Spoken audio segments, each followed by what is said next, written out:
pelarutnya. Titik beku pelarut lebih tinggi daripada titik beku larutannya. Betul nggak?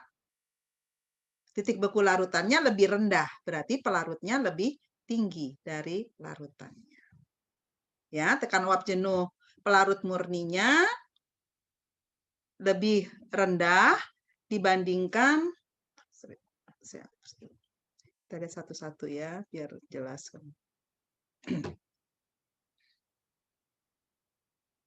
Tekan uap jenuh pelarut murni lebih rendah, harusnya lebih tinggi gitu ya. Tekan osmotik pelarut lebih tinggi, lebih rendah dari tekan osmotik larutannya dengan konsep ini.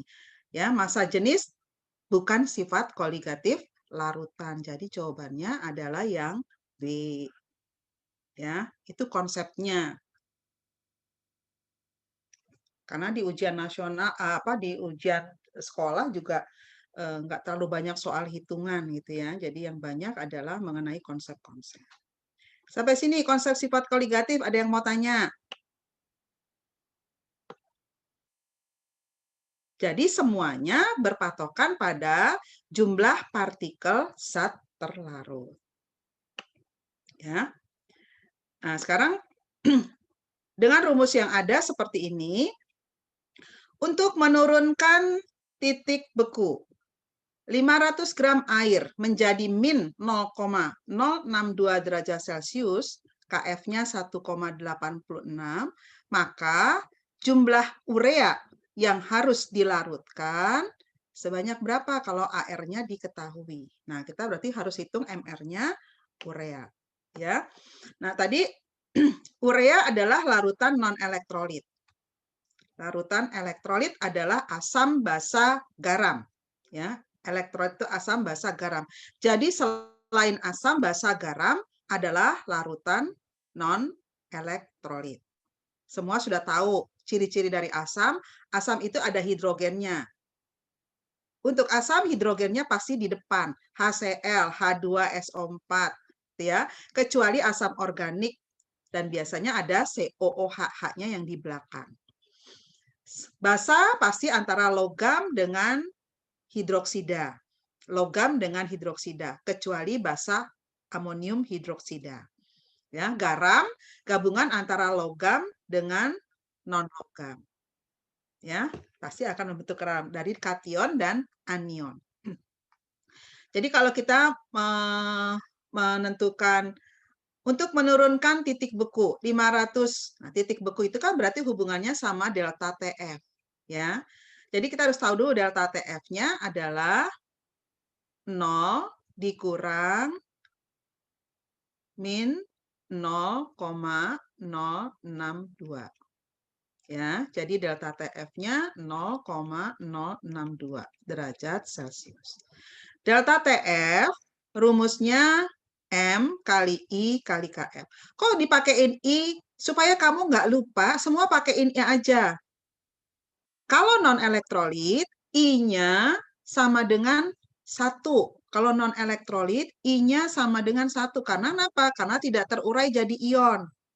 Ya, jadi ini adalah supaya kamu nggak lupa. Jadi walaupun non-elektrolit, pakein aja I. Ya, nggak masalah.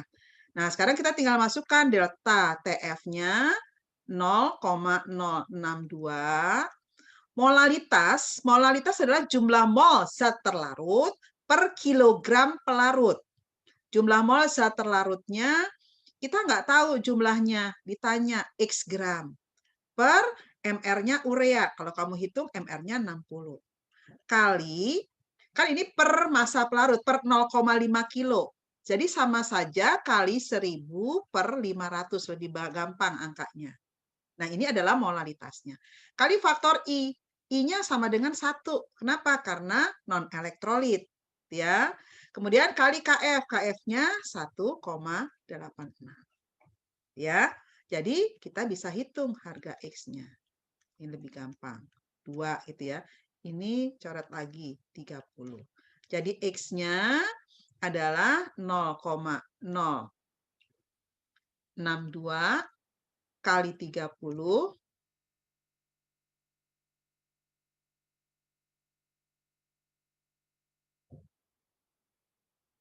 nah, Nge-lag lagi nih.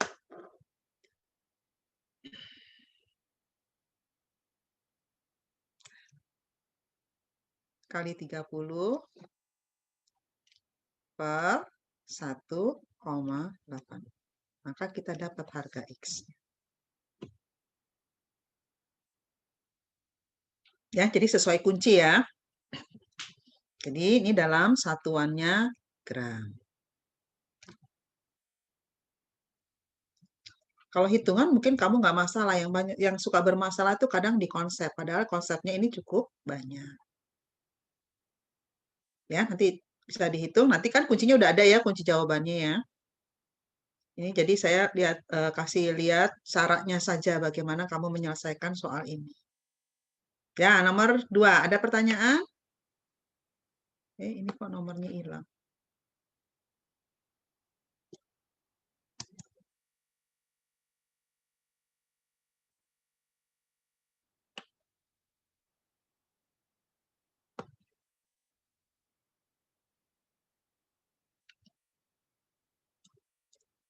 Nah ya, nomor 3. Nah, ini membaca diagram PT.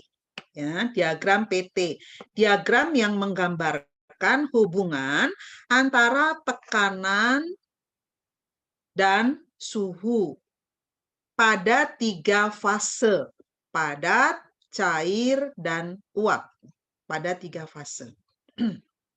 Nah, kalau di sini ada diagram PT air, sukrosa 1M, NaCl 1 molar. Ini artinya ini jumlah partikelnya 1. Ini jumlah partikelnya 2. Makin banyak jumlah partikelnya, titik didihnya makin tinggi, maka gambarnya dia makin keluar.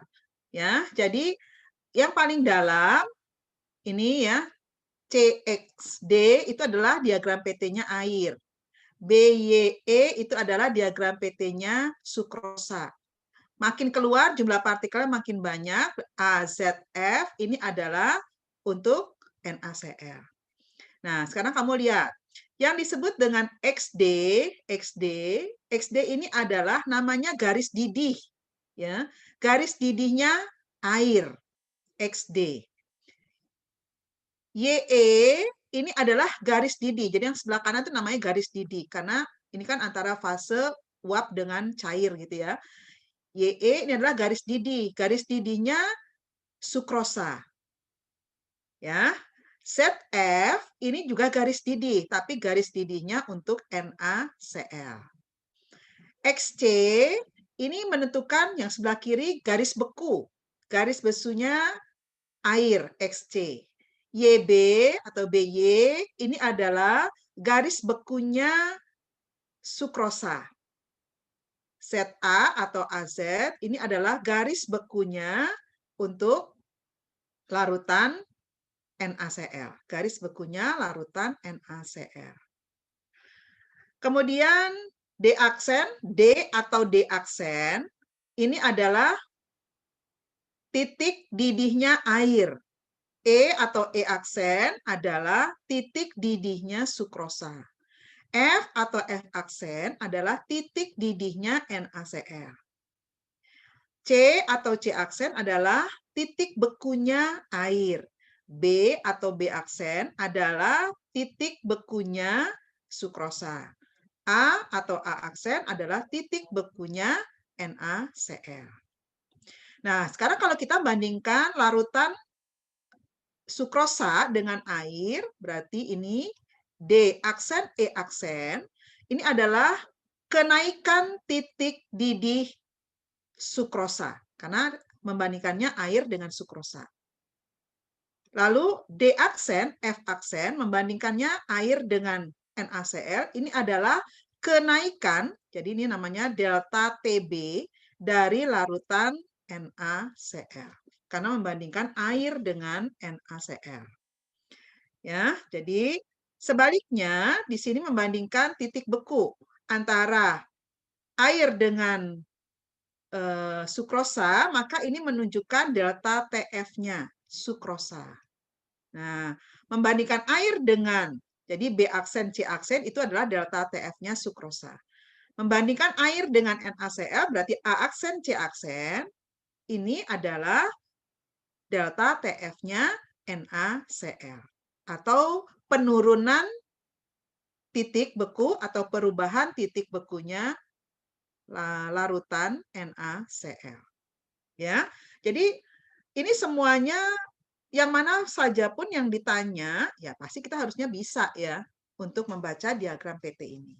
Jadi kalau ditanya yang merupakan daerah perubahan titik bekunya sukrosa, berarti membandingkan antara titik beku sukrosa dengan air. Sukrosa adalah B aksen, air adalah C aksen. Jadi B aksen, C aksen adalah perubahan titik bekunya sukrosa. Ya, B aksen, C aksen, perubahan titik bekunya sukrosa. Ya, itu membaca diagram PT. Jadi jangan sampai salah lagi ya membaca diagram PT-nya. Nah, yang namanya X, Y, Z itu namanya titik triple, ya. Titik kesetimbangan. Sebentar ya.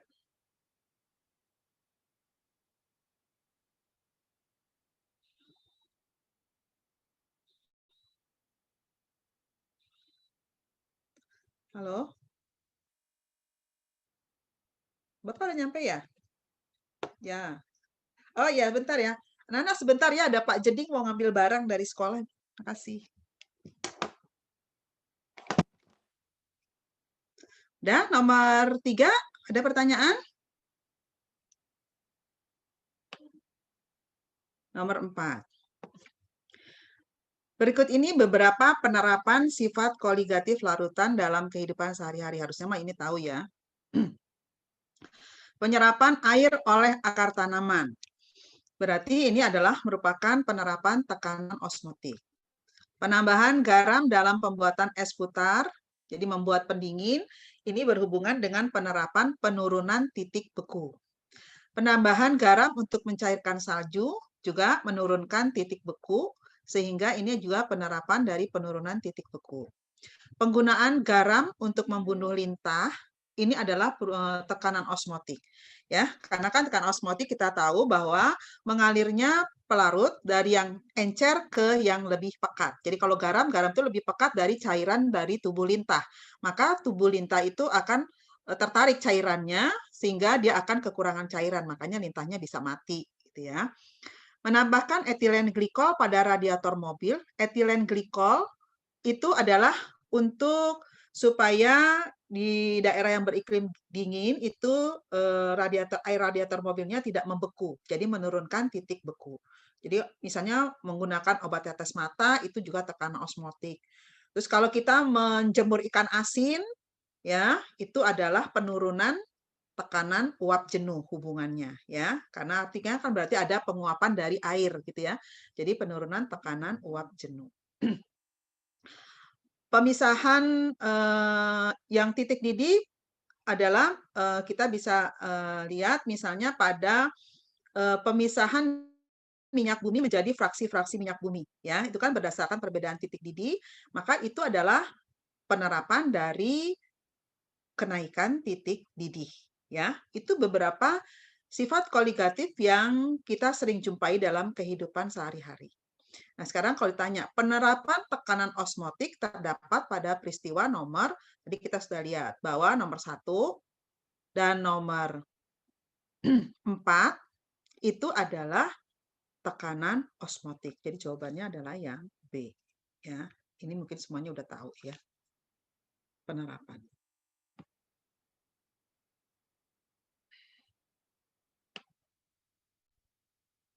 Nah, soal nomor 5. Soal nomor 5. Larutan A dibuat dengan melarutkan 0,01 mol urea. Jadi ini membandingkan antara larutan non-elektrolit dengan larutan elektrolit dalam 500 gram air.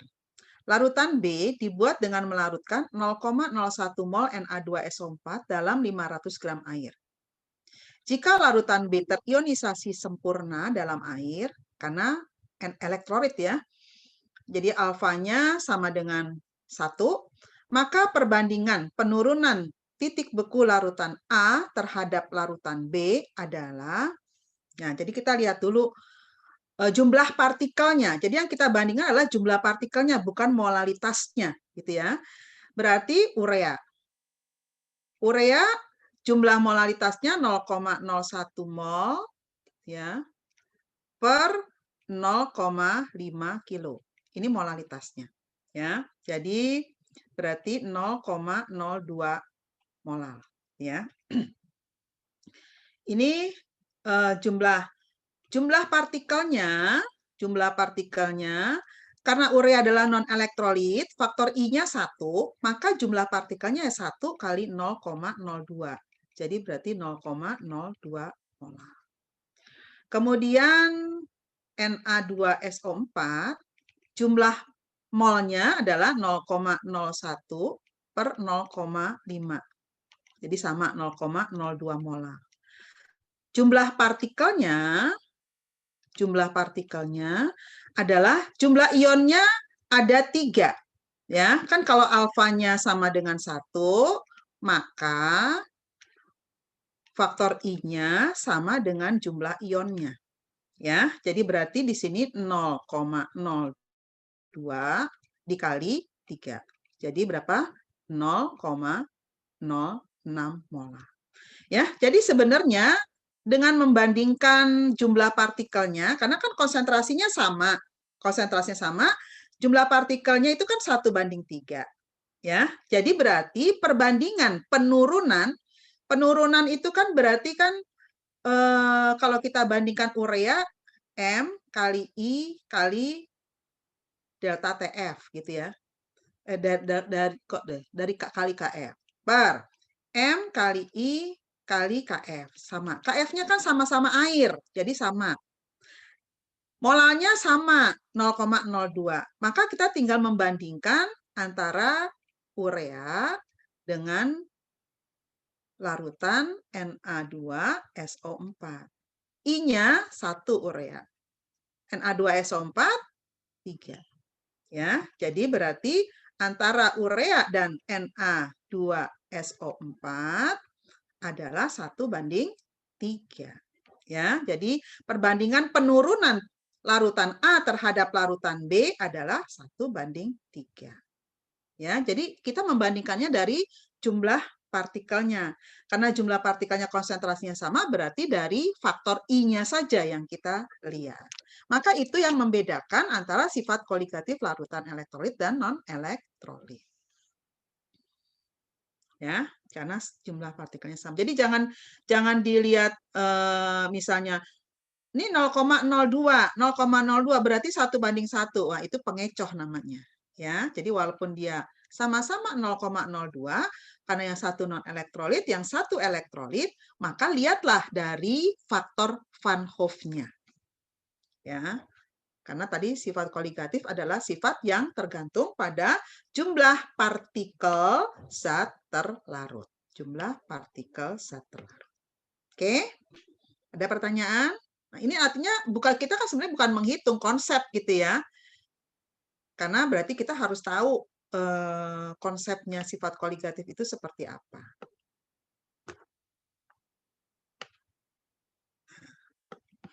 Ini yang model soal HOTS ini seperti ini ya. Jadi ada stimulusnya, misalnya pakai tabel atau pakai gambar ya. Lalu ada wacananya misalnya ya. Nomor 6 kita lihat. Larutan merupakan campuran homogen antara dua zat atau lebih. Adanya interaksi antara zat terlarut dan pelarut mengakibatkan terjadinya perubahan sifat fisik dari komponen penyusun larutan tersebut. Terlarutnya zat dalam suatu pelarut mengakibatkan terpecahnya zat tersebut menjadi ion-ion atau molekul-molekul. Ya, tergantung dari apakah non-elektrolit atau elektrolit. Berikut adalah tabel massa zat terlarut dalam sejumlah tertentu pelarut air. Ya, ada MR-nya sudah dikasih tahu. Diminta dari 5 zat ini, kita lihat ada non-elektrolit, ada elektrolit lemah, ada elektrolit kuat yang jumlah ionnya beda-beda. Maka pernyataan yang tepat dari kelima larutan tersebut artinya kita harus menghitung jumlah partikel dari tiap zat tersebut. Bukan molalitasnya saja ya, tapi jumlah partikel zat terlarutnya. Ya, tadi kita lihat faktor Van Hove-nya seperti apa, ya. Nah, KCl ini kan molalitasnya 7,45 per 74,5 kali 1000 per 200. Ya. Larutan elektrolit. Garam itu semuanya elektrolit kuat. Ingat ya, garam semuanya elektrolit kuat. Ya, ini adalah molalitasnya. Berarti ini 0, ini 0,1 kali 5, 0,5 molar. Ya. Berarti jumlah partikelnya adalah 0,5 dikali jumlah ionnya 2, yaitu 1 mol. Berarti jumlah partikelnya 1 mol. Lalu asam cuka ini 6 per 60 kali 1000 per 200. Juga 0,5 molar. Ya. Karena asam cuka adalah elektrolit lemah. Kalau asam itu ada yang lemah, kamu ingetin asam kuat itu apa saja ya? CH3CO adalah asam lemah. Maka jumlah partikelnya adalah lebih besar sedikit dari 0,5, tapi tidak dikali 2. Ya, jadi dia masih di bawah 1 karena alfanya sangat kecil. Ya, ini alfanya kecil sekali. Ya, jadi dia hampir sama dengan jumlah konsentrasinya. Tapi kalau dibandingkan sama non-elektrolit dengan jumlah molalitas yang sama, dia lebih banyak sedikit. Nah, sekarang MgCl2. MgCl2 9,5 per 95 kali 1000 per 200. Juga 0,5 molar. Berarti jumlah partikelnya adalah 0,5 kali jumlah ionnya 3. Berarti ada 1,5 molar. Ya, jadi lebih banyak tuh jumlah partikelnya dibandingkan KCl. Lalu glukosa C6H12O6 18 per 180 kali 1000 per 100. Berarti 1 molar. Jadi jumlah partikelnya faktor I-nya 1, jadi sama dengan 1 molar. Ya. Kemudian Na2CO3.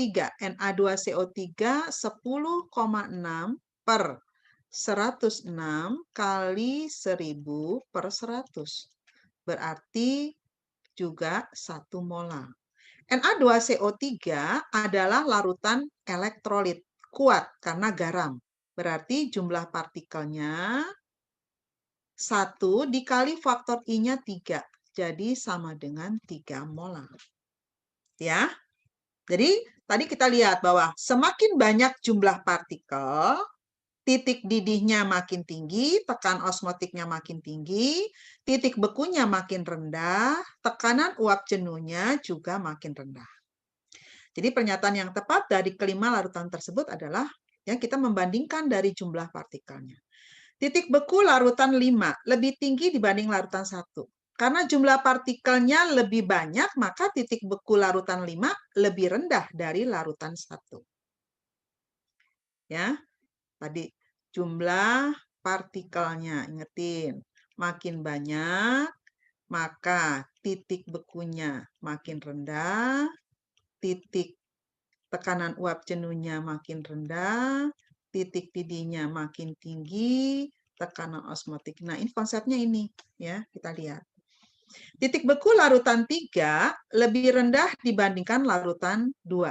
Titik beku larutan 3 lebih rendah dibandingkan larutan 2. Kita lihat. Jumlah partikelnya lebih banyak.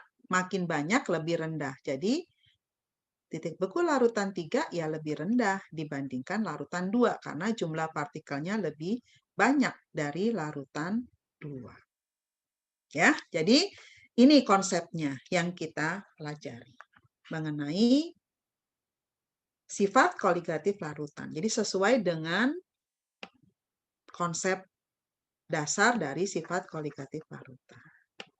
Ya. Kalau misalnya jumlah partikelnya sama, ya pasti punya. Jadi kalau misalnya larutan ini KCl kan 1 molal, kemudian larutan 4 juga 1 molal. Nah, itu pasti sifat koligatifnya sama. 1 dan 4 tuh pasti punya titik didih yang sama, titik beku yang sama, tekanan osmotik yang sama, tekanan uap jenuh yang sama. Ya, karena jumlah partikelnya sama. Oke, ini mengenai sifat koligatif. Ada pertanyaan? Kalau hitungan tinggal lihat dari rumus-rumusnya aja ya. Oke, 1 sampai 6. Jelas? Nah, supaya akhirnya kamu jangan jelek lagi ya. Oke, soal nomor 7. Nomor 7 ini adalah menyetarakan persamaan reaksi redoks. Menyetarakan ya harus tahu konsep reaksi redoksnya gitu ya. Jadi kalau soal PG, kamu mau pakai cara apa saja boleh ya. Mau pakai cara setengah reaksi, mau pakai cara perubahan bilangan oksidasi tidak masalah ya. Jadi kita lihat di sini yang pertama, langkah pertama adalah kita harus tentukan dulu bilangan oksidasi dari masing-masing unsur yang ada di dalam senyawa itu. Nah, ini kan dalam bentuk ion gitu ya. Jadi yang udah H udah pasti +1, yang lain tuh udah ada bilangan oksidasinya kecuali yang Cr yang di sebelah kiri gitu ya.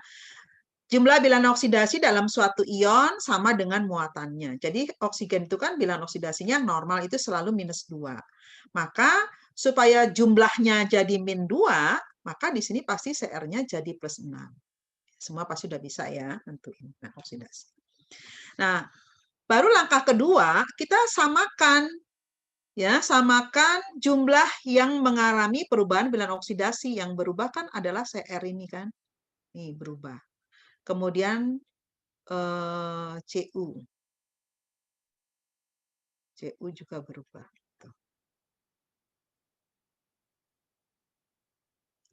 Cu berubah bilangan oksidasi. Ya, jadi kita lihat yang berubah. Jadi kita tulis ini lagi ya.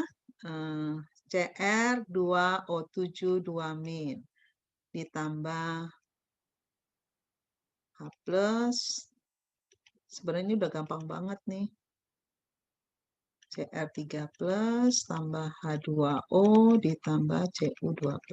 Nah, tadi kan karena ini berubah bilangan oksidasinya, gitu ya, maka disamain. Tadi kasih koefisien 2. Ya. Kemudian ini samain. Ya. Kiri 1, di kanan sudah 1. Lalu jumlahnya, jumlah ya. Jadi tergantung dari jumlah atomnya. Tadi kan di sini kan +6. Berarti 2 dikali +6 +12. Di kanan 2 kali +3 +6. Berarti ini turunnya 6. Ya, jadi bukan dari +6 jadi +3 ya. Tapi +12 jadi +6. Kemudian Cu-nya dari +1 jadi +2. Berarti naik. Naiknya 1. Ya, naiknya 1. Nah, kita samakan jumlah yang naik dan jumlah yang turun dengan dikalikan angka yang nanti kita tempatkan jadi koefisien. Nah, berarti ini dikali 1. Ya, ini dikali 6. Nanti jadi koefisien. Ya, berarti Cr2O7 2- tetap 1, H+-nya tetap H+ dulu. Berarti yang ada Cu-nya kalikan 6, Cu+. Lalu ini tetap 2 Cr3+, tambah H2O-nya tetap, tambah 6 Cu2+. Nah, karena ini reaksi ion, maka samakan jumlah muatan di ruas kiri dan muatan di ruas kanan. Nah, yang ini jangan dilihat dulu, ya, karena kita menambahkan muatannya, ini kan artinya karena ada H+ dalam suasana asam. Jadi, kamu jumlahkan dulu -2 dengan +6. -2 + 6. Berarti +4 gitu ya. Jadi yang ini dulu yang kamu jumlahkan. Nah, ini plus 4. Nah, di sini plus 6 dengan plus 12 plus 18. Berarti di sebelah kiri kurang positif 14, maka di H plus ini kamu tambahkannya 14. Nah, tambahin 14, otomatis dia jadi plus 18 plus 18. Di ruas sebaliknya, karena ada hidrogennya bertambah, maka hidrogen di kanan juga harus sama. Maka di sini jadi 7. Ya. Jadi kalau diminta kan cuma ABC aja. ABC. A-nya 1 gitu ya. B-nya 14, C-nya 6. Jadi 1, 14, 6. Ya, cuman kan ABC ini dapatnya ya dari keseluruhan kita menyetarakan persamaan reaksi. Nah, kalau dalam bentuk reaksinya reaksi molekul, ya, sampai kita langkah di sini nih, mengalihkan dengan jumlah kenaikan dan jumlah penurunan bilangan oksidasinya kita samakan. Nah, langkah terakhirnya aja yang beda. Kalau dalam reaksi molekul, samakan jumlah atom kiri dan kanan dengan cara urutannya adalah kation dulu, anion, hidrogen, oksigen. Kation ini adalah untuk menyamakan logam. Anion ini untuk menyamakan non-logam. Baru hidrogen, dan yang terakhir adalah oksigen. Nah, itu bedanya reaksi ion dengan reaksi molekul. Nah, redox nggak banyak soalnya karena memang kan materinya itu udah digabung, satu soal ini aja udah gabung sama materi kelas 10 gitu ya. Karena kan harus menyetarakan ya harus tahu dulu ion di ruas kiri dan ion di ruas kanan gitu ya. Atau bilangan oksidasi di kiri dan bilangan oksidasi atom-atom yang ada di ruas kanan. Oke, ada pertanyaan untuk reaksi redox, menyetarakan reaksi redox? Bu, tadi yang KaHO ini buat... Nah, saya kasih contoh ya. Ya. Oke, untuk yang reaksi molekul. Supaya kamu juga nanti bisa kalau misalnya reaksinya molekul. Misalnya begini, ada reaksi yang gampang aja.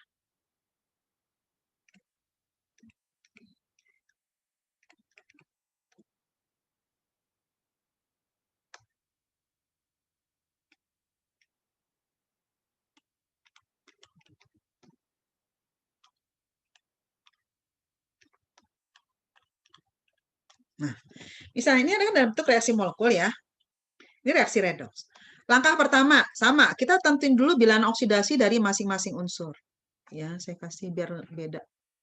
Oke.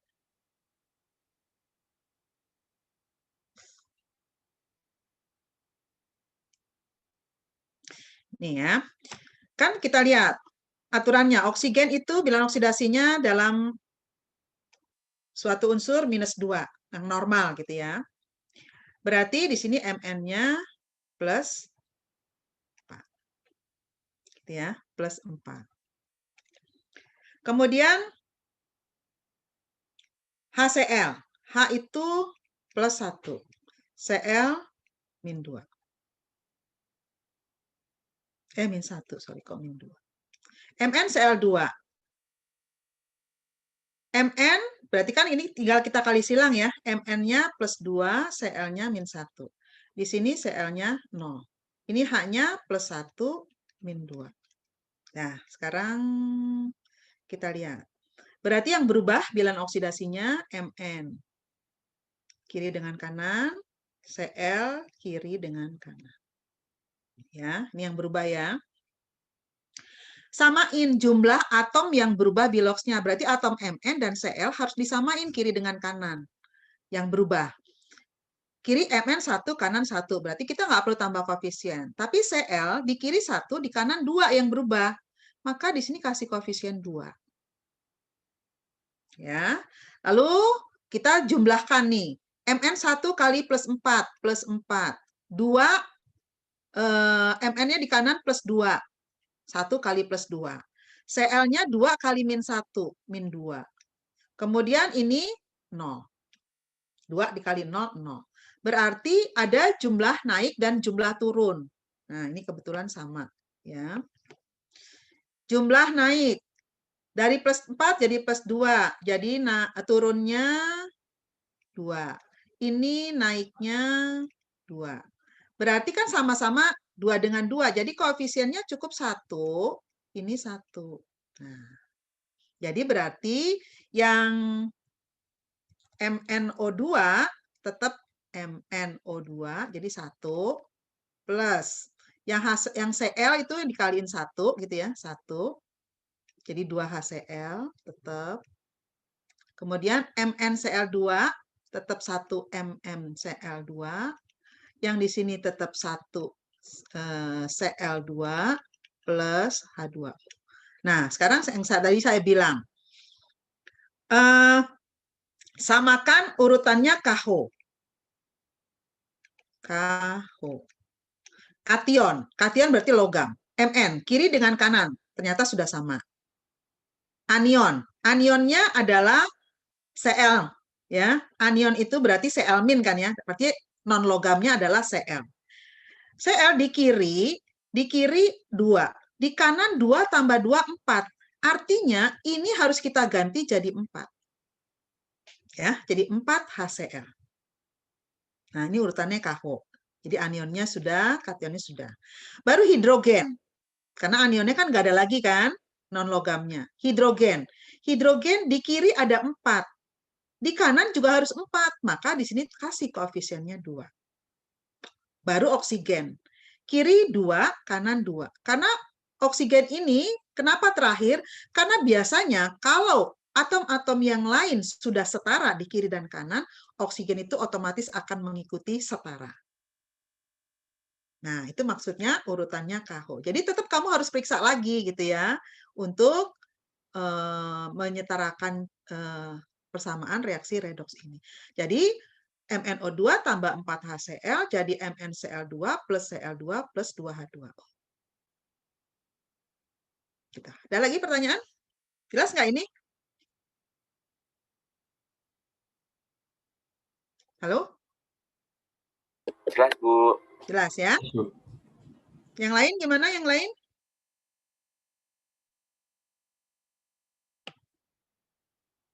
Oke ya.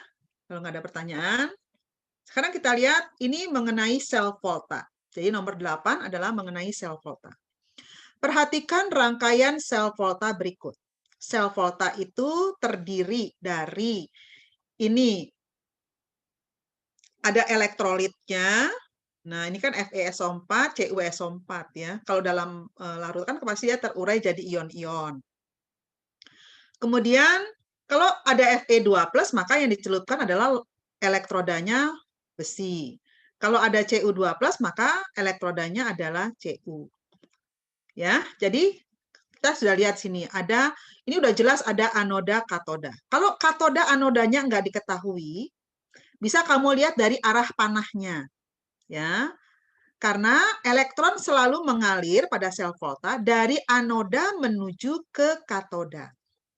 Anoda terjadi reaksi oksidasi, di katoda reaksi reduksi. Atau kita bisa lihat dengan membandingkan potensial elektrodanya. Misalnya nih, diketahui potensial elektroda besi min 0,44.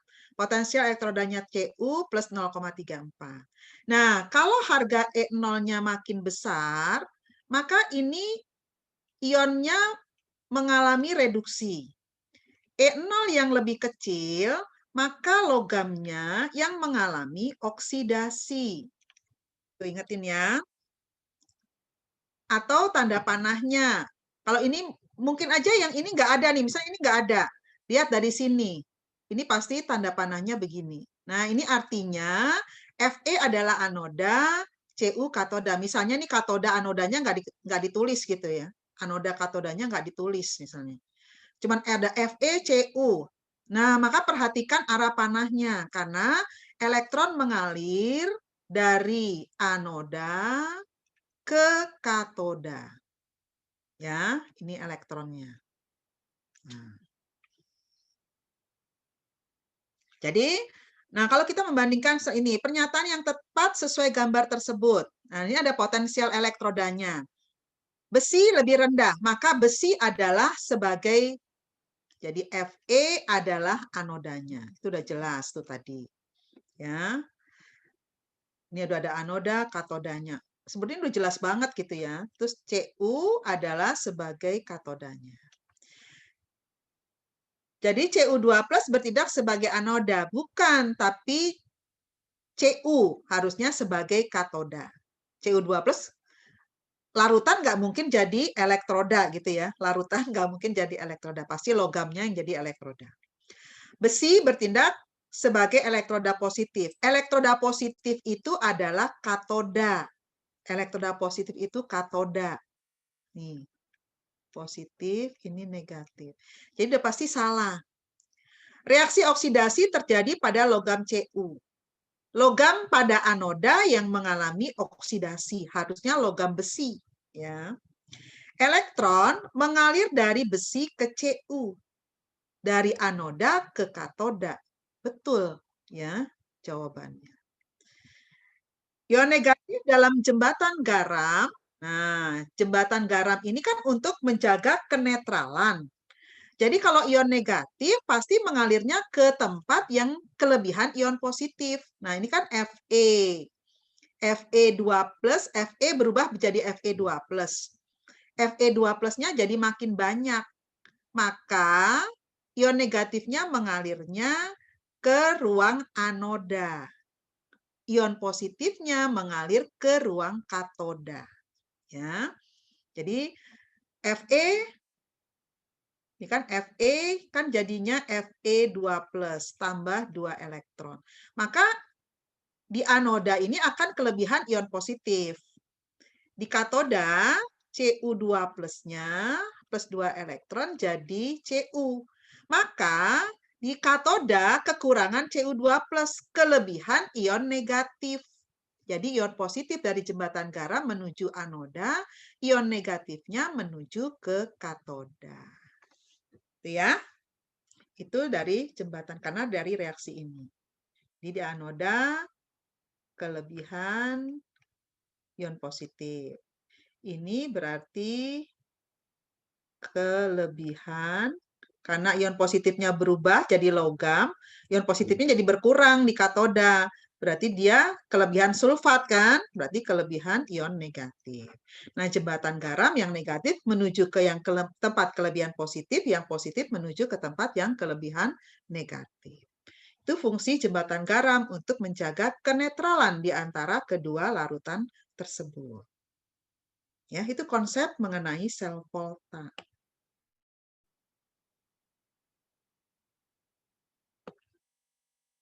Nah, penerapannya pada baterai kering, pada sel aki gitu ya.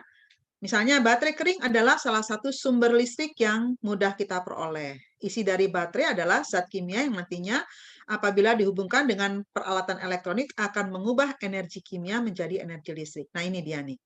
Ya, pada baterai itu katodanya. Jadi, katodanya adalah anodanya dari seng.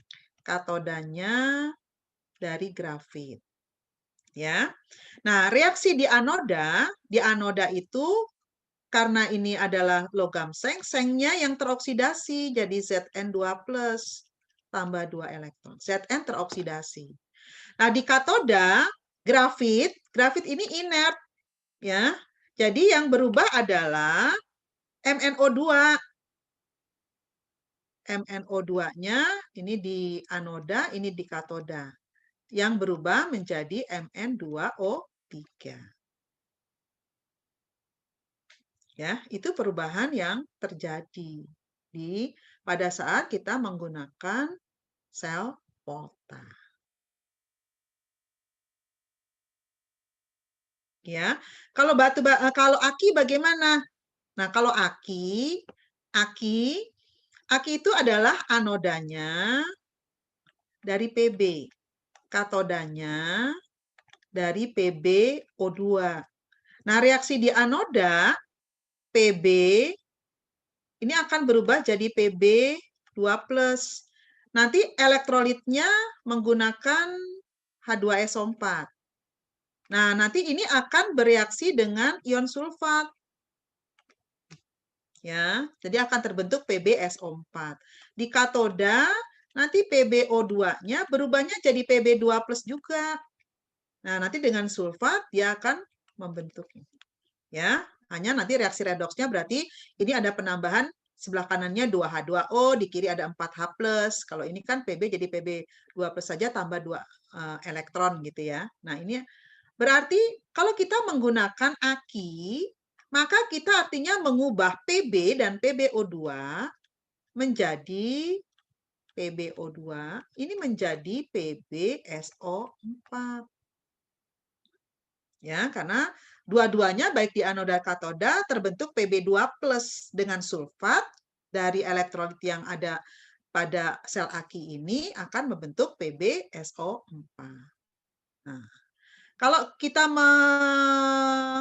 mengisi aki ini kalau kita gunain begini. Kalau kita mengisi aki artinya kita mengubah PbSO4 kembali jadi Pb dan PbO2. Karena apa? Kita nambahin air aki. Air aki itu adalah aqueous. Jadi PbSO4 ditambahin air, berubah lagi jadi Pb dan PbO2 pada saat kita mengisi aki. Karena aki adalah zat yang sel volta yang bisa diulang kembali gitu ya pengisiannya. Beda dengan batu baterai ya, hanya sekali pemakaian. Oke ya. Jadi itu penerapannya dalam kehidupan kita sehari-hari. Itu yang umum karena setiap hari kan kita pasti aki itu kan mau pakai mobil, motor kan kalau nggak ada aki nggak bisa jalan. Nah, itu penerapan dari sel voltanya. Nah, nomor 10. Perhatikan rangkaian sel volta berikut. Nah, ini yang tadi saya bilang. Kalau misalnya kita mau nentuin diagram. Kalau ada tanda panah nih perhatiin tanda panah, ini artinya elektron mengalir dari Al menuju ke Cu. Jadi Al adalah sebagai anoda. Al sebagai anodanya, Cu adalah sebagai katodanya. Cu sebagai katodanya. Ini berarti katoda. Nah, ditunjukkan oleh ini tanda panah. Kenapa? Karena nggak ada harga E0. Nah, kalau nggak ada tanda panah, nggak ada harga E0, maka harus hafal deret volta. Ya, tapi umumnya tanda panah atau harga E0-nya itu dikasih tahu. Ya. Jadi artinya,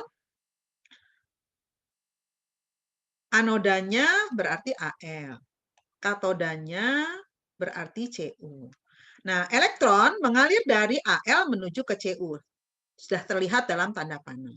Nah, kalau kita mau menentukan diagram sel, maka yang dituliskan adalah reaksi di anoda dulu. Berarti di anoda ini kan nanti ditambah teroksidasi jadi Al3+ ditambah 3 elektron. Nah, di katoda bukan tembaganya, tapi ion tembaga dari CuSO4 yang tereduksi menjadi logam Cu. Ya, jadi berarti di sini notasinya Al-nya berubah jadi Al3+. Nah, ini anoda. Terus tanda garis 2 menunjukkan dihubungkan dengan jembatan garam Cu2+ yang berubah menjadi Cu. Jadi selalu ya, di anoda dulu baru di katoda. Jadi jangan tuliskan Cu2+ Cu, Al3+. Pasti salah juga. Karena ini sesuai dengan aliran elektron anoda, katoda yang kamu tuliskan. Ya, jadi nggak boleh kebalik. Jadi jawabannya yang E. Ya.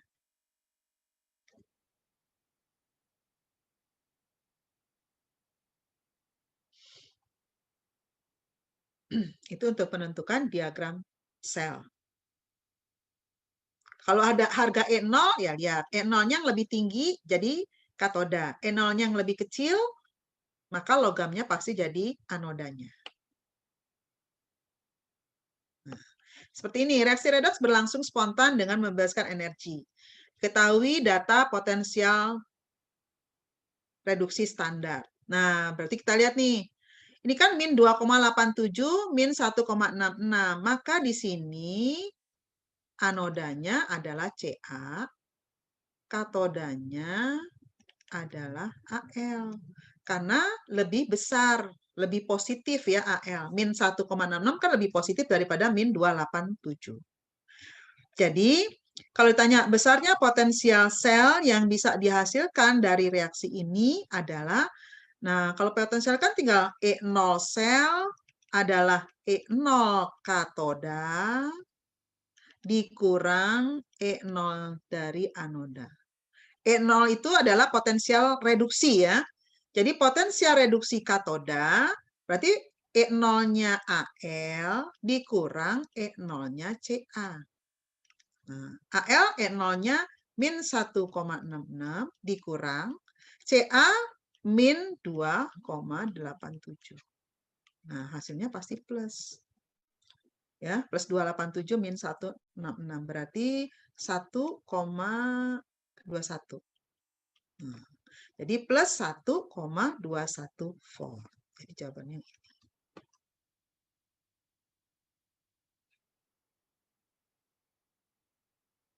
Ya, itu menentukan potensial reduksi.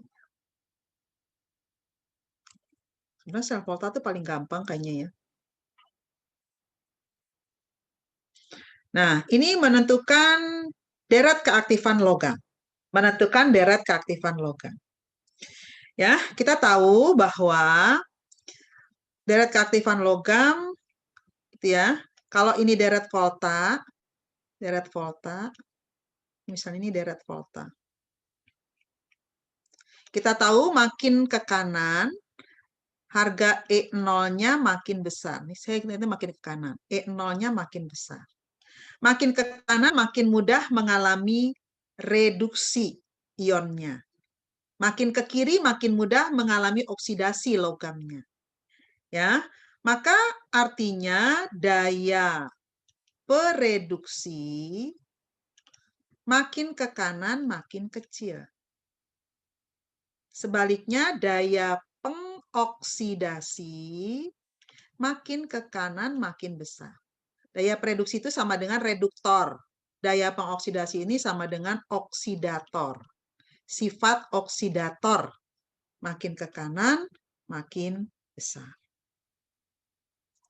Nah, jadi kalau misalnya kita mau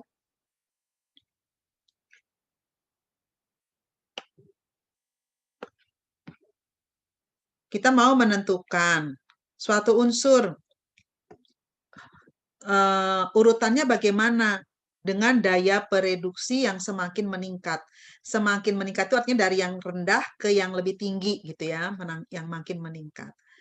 Berarti kita lihat dulu, bikin aja garis gini dari kiri ke kanan atau dari atas ke bawah sama ya. Dari atas ke bawah atau dari kiri ke kanan sama aja.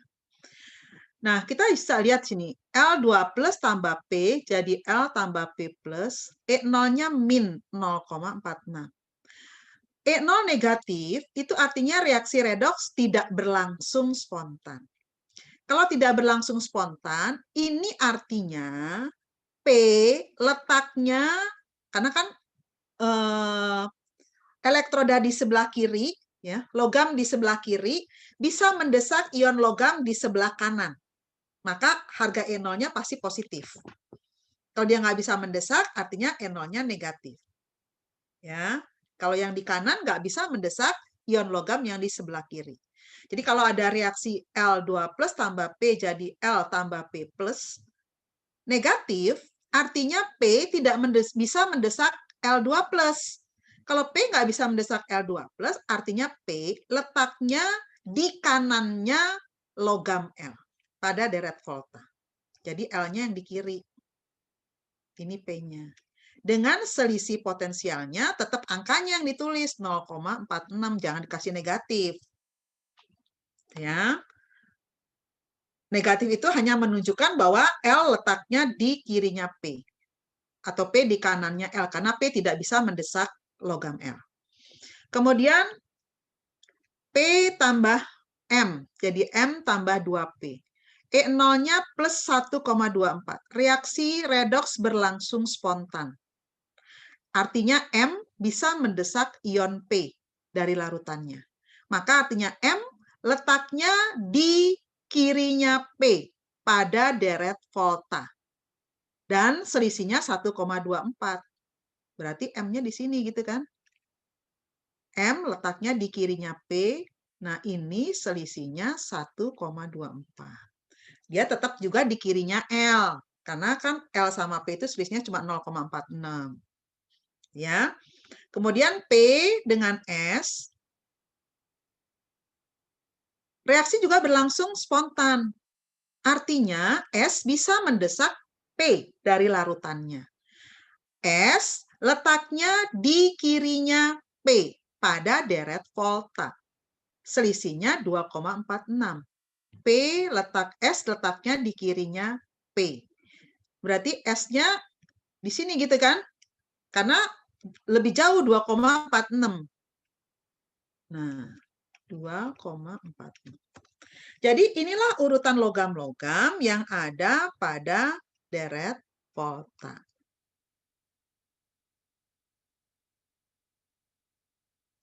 Jadi kalau ditanya, daya pereduksinya yang makin meningkat. Daya pereduksi dari yang paling kecil ke yang paling besar berarti. Kita lihat sini, daya pereduksi makin ke kanan makin kecil. Berarti urutannya dari kanan ke kiri. P, L, M, S. Ini makin meningkat. Ya, jadi begitu kalau mau menentukan letaknya di dalam deret volta. Jadi ini yang harus kamu pahami. Gitu ya, mengenai deret volta. Karena kan unsur-unsurnya pasti bukan unsur yang sebenarnya ya. Saya pakai XYZ, KLMN gitu ya, atau unsur-unsur lain yang pengganti unsur yang ada dalam deret volta. Ya, itu. Jadi sebenarnya yang harus kamu tahu adalah ini, membaca ini. Negatif itu artinya apa, positif itu artinya apa, ya. Letaknya. Jadi bisa menentukan letaknya pada deret volta. Oke. Ada pertanyaan untuk deret volta, untuk sel volta? Kan yang penting pasti ini aja ya, sel volta. Ya, kalau nggak ada kita lanjut. Nomor 13. Ini mengenai korosi. Ya, korosi. Penyebab korosi adalah adanya oksigen dan air. Oksigen saja, tidak ada air, tidak terjadi korosi. Atau sebaliknya, ada air, tapi tidak ada oksigennya, tidak terjadi korosi. Elektrolit bisa mempercepat terjadinya korosi. Elektrolit bisa mempercepat terjadinya korosi. Misalnya ada garam, ada asam, gitu ya. Nah, itu bisa menyebabkan korosinya jadi makin cepat. Kemudian CaCl2 anhidrat, itu artinya CaCl2 yang tidak mengandung air, itu bisa memperlambat korosi. Kenapa? Karena dia akan, CaCl2 itu fungsinya adalah untuk mengikat air. Nah, jadi kalau airnya diikat oleh adanya CaCl2 anhidrat, maka korosinya pasti akan jadi lebih lambat. Atau bahkan tidak terjadi korosi. Ya, jadi kalau paku besi mengalami korosi yang paling lambat, terjadi pada percobaan nomor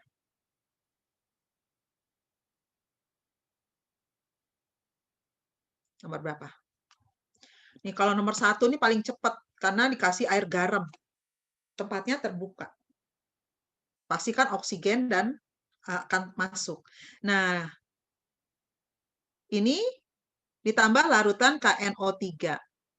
Ya, dia lama-lama juga akan berkarat. Ya. Karena ini kan ada garam, gitu ya. Kemudian air yang dididihkan memang akan kehilangan oksigen, tapi nggak sepenuhnya kehilangan oksigen. Maka udara kering itu artinya nggak mengandung oksigen, gitu ya. Nggak mengandung uap, nggak mengandung air, gitu ya. Kemudian ditutup, oksigen nggak masuk. Ada CaCl2 anhidrat, sisa airnya pun bisa diikat oleh CaCl2. Maka ini pasti paling lambat terjadinya reaksi. Ya. Yang paling cepat nih yang nomor 1 nih. Ya, karena pakai air garam kebuka lagi tempatnya. Karena elektrolit bisa mempercepat terjadinya korosi. Lalu pencegahan korosi bagaimana? Nah, tentunya sesuai dengan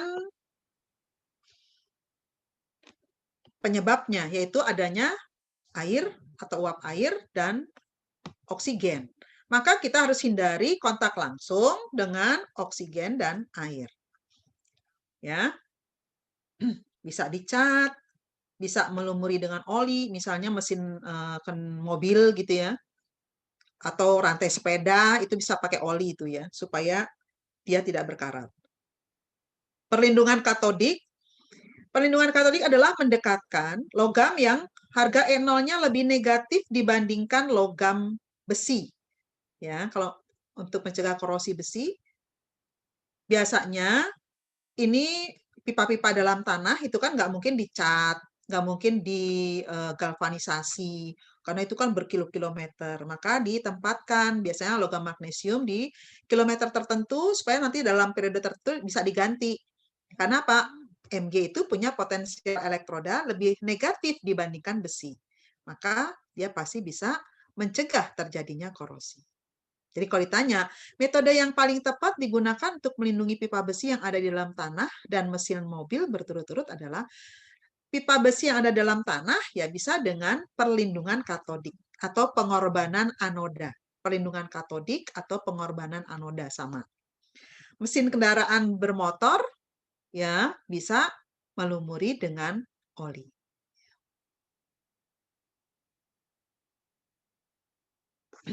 Galvanisasi itu biasanya dilapis ya dengan logam lain.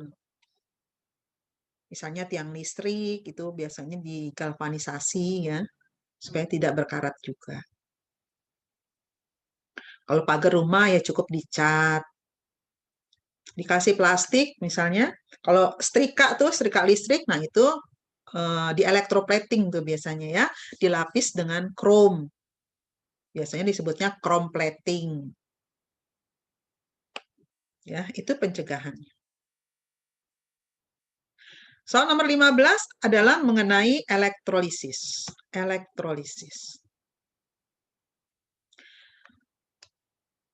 Nah, elektrolisis yang perlu kamu ketahui adalah reaksi di anoda dan reaksi di katoda. Reaksi di anoda dan reaksi di katoda.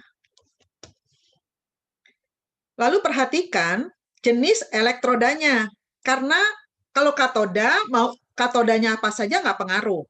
Tapi kalau di anoda, kamu harus lihat anodanya apakah dari logam inert atau yang bukan inert. Karena kalau yang inert, maka logam itu akan langsung teroksidasi di anoda. Ya, di anoda. Jadi kita lihat. Di sel 1 larutan, ini adalah elektrolisis larutan CuSO4, katodanya dari tembaga, anodanya juga dari tembaga. Ini elektroda negatif, ini positif, ini negatif, ini positif, negatif, ini positif. Sel 2 adalah elektrolisis larutan kalium nitrat, katodanya dari besi, anodanya dari perak. Elektroda sel 3, elektrolisis lelehan, ini liquid ya. Lelehan CaCl2, elektrodanya, katodanya dari platina, anodanya dari platina. Ya, jadi kalau kita mau tuliskan reaksinya satu-satu, ya, sambil kamu ingat lagi. Di sel 1, sel 1 adalah CuSO4. CuSO4-nya terurai jadi Cu2+ ditambah SO4 2-. Nah, berarti di elektroda nomor 1, katoda itu kan elektroda nomor 1 gitu ya. Katoda, perhatikan kationnya, Cu2+. Bukan golongan 1A atau 2A. Maka ion logamnya akan berubah menjadi logam. Cu2+ berubah, ini tereduksi ya, berubah menjadi logam C. Anoda, berarti di elektroda nomor 2. Anodanya dari tembaga, berarti bukan inert.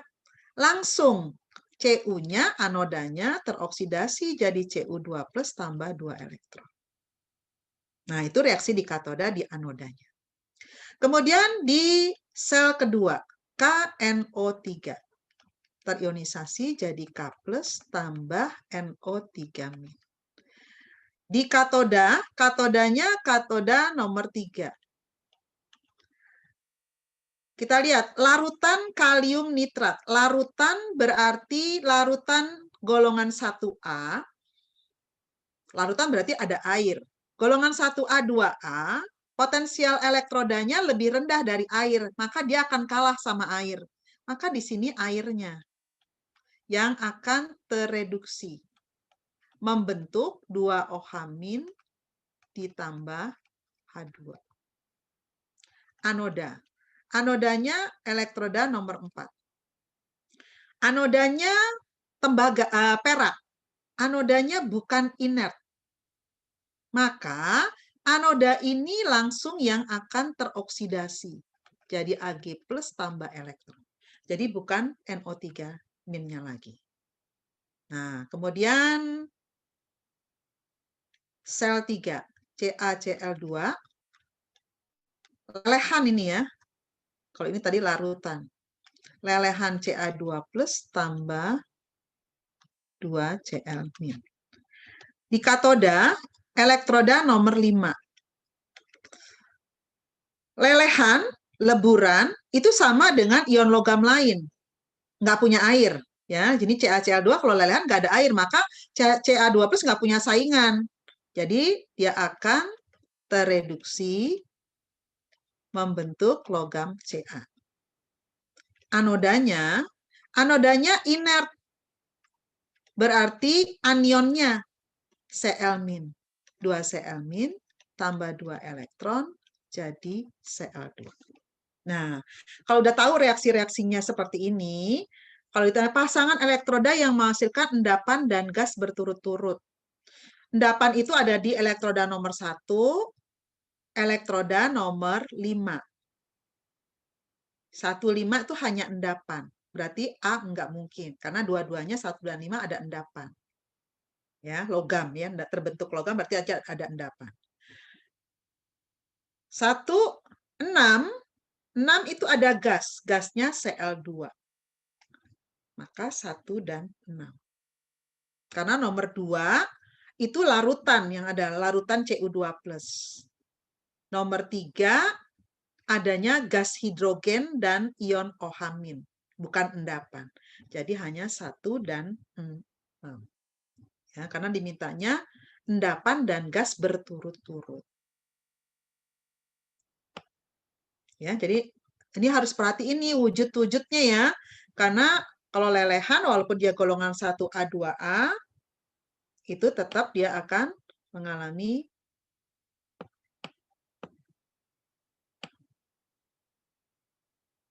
reduksi. Nomor 16. Hukum Faraday. Ya, kalau hukum Faraday, pada penyepuhan logam besi dengan perak dilakukan elektrolisis selama 2 jam dengan arus 10 ampere. Jika larutan yang digunakan adalah AgNO3, maka zat yang mengendap adalah dengan arus 10 ampere. Kan massa Ag berarti massa ekivalennya Ag gitu ya, kali I kali T per 96.500. Massa ekivalennya Ag ini kan AgNO3 ya, berarti Ag+ tambah elektron jadi Ag. Jadi massa ekivalennya 108 per 1. Ya, per 1 gitu ya.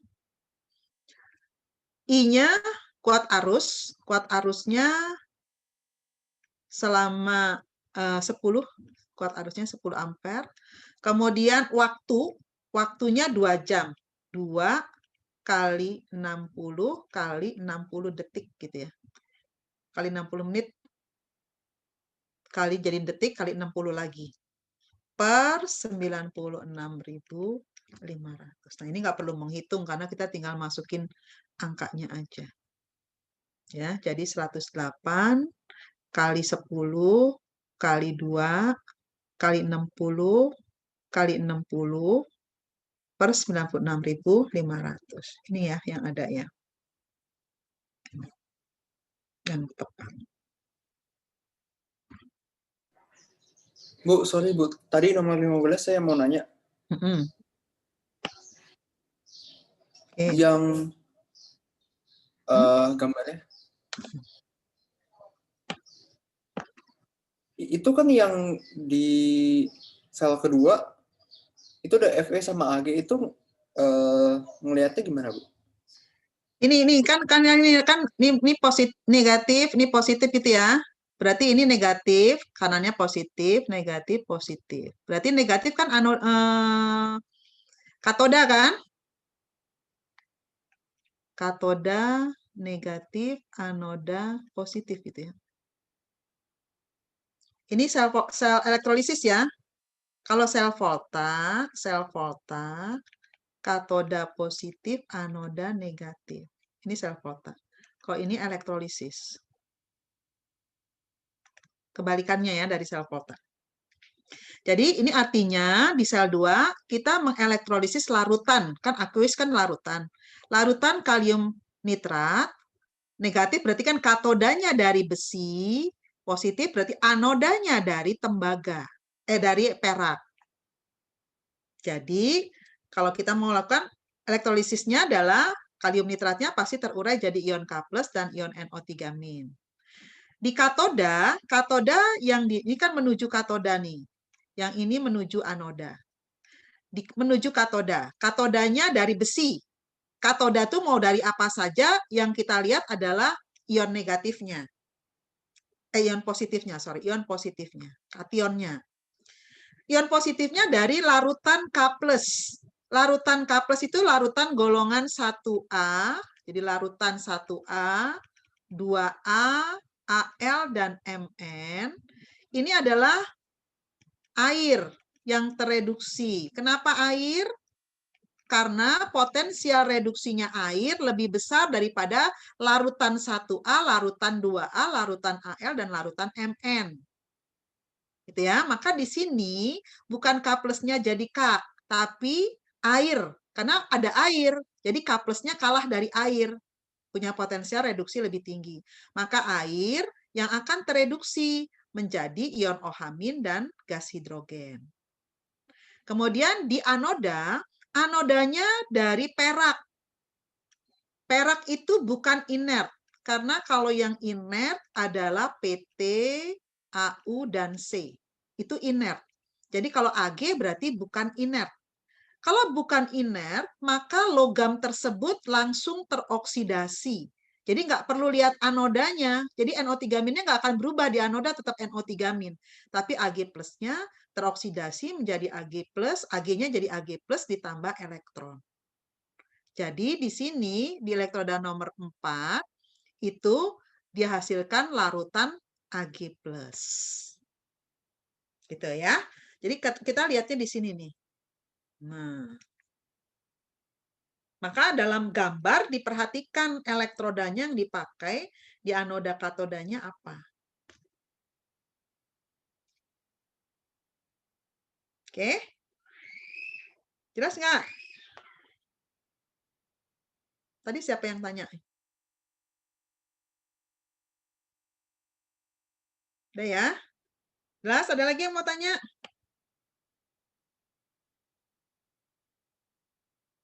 Nah, kalau tidak ada, kita lanjutkan. Nah, ini. Perhatikan reaksi elektrolisis berikut. Di anoda dihasilkan 112 mili gas pada keadaan standar. Maka pH setelah elektrolisis adalah, kan di sini kan larutannya KCl ya. KCl. Jadi K+, ini larutan loh ya, larutan. Aqueous itu larutan plus Cl-. Nah, reaksi di katoda elektroda negatif. Elektrodanya dari grafitnya karbon, berarti inert yang dipakai. Nah, karena larutan K+, ada air, maka air yang akan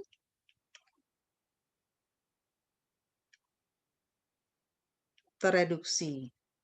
Jadi 2OH- ditambah H2. Di anoda, anodanya 2 Cl- karena inert, jadi Cl2 ditambah 2 elektron. Nah, di anoda dihasilkan 112 mili gas. Nah, gasnya adalah di anoda, berarti gas ini ya. Jadi ini 112 mililiter. 112 mililiter. Kita jadiin mol. Stoikiometri elektrolisis. Jadi kamu hitung molnya Cl2, mol Cl2 sama dengan 112 kali 10 pangkat min 3 liter ya, bagi 22,4 liter. Liter per mol gitu kan, ini kan liter. Nah. Ini berarti kan sama aja 11,2 berarti setengah 10 pangkat minus 3, 5 kali 10 pangkat minus 3 bukan? Molnya. Setengah kali 10 pangkat minus 2 gitu ya. Nah, berarti jumlah mol elektronnya berapa? Jumlah mol elektronnya kan 2 kalinya gitu kan? Karena kan ini 1 banding 2. Setarain. Ini kan berarti kan 0,005 gitu ya, mol. Nah, berarti jumlah mol elektronnya 2 kalinya. Ini 0,01 mol. Nah, elektron yang mengalir jumlah molnya pasti sama. Jadi di katoda berapa jumlah mol elektronnya? Tetap sama 0,01 mol. Jadi ion OH- berapa? 2 banding 2, berarti 0,01 mol. Ion OH- tuh ya. Nah, kalau ngitung pH, berarti kan yang diminta adalah konsentrasi OH- dong. Mol per volume. Volumenya 100 mili. Berarti 0,01 mol per volumenya 0,1 liter. Berarti berapa? 0,1 molar. pOH-nya sama dengan 10 pangkat min log 10 pangkat min 1. Jadi pH-nya sama dengan 13.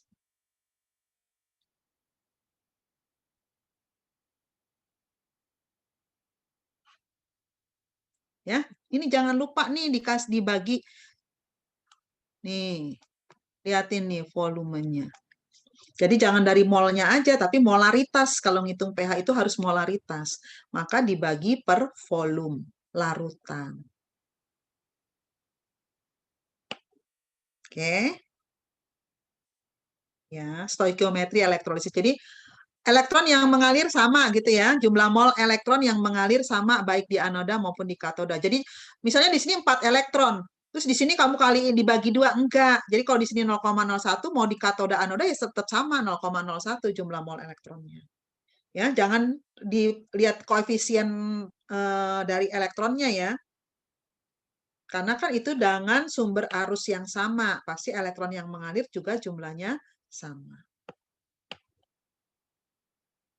Oke, nomor 18. Tembaga merupakan salah satu logam yang penting. Untuk mendapatkan logam tembaga dilakukan dengan proses pemurnian logam. Nah, ini adalah proses pemurnian logam. Prinsipnya, pada pemurnian logam,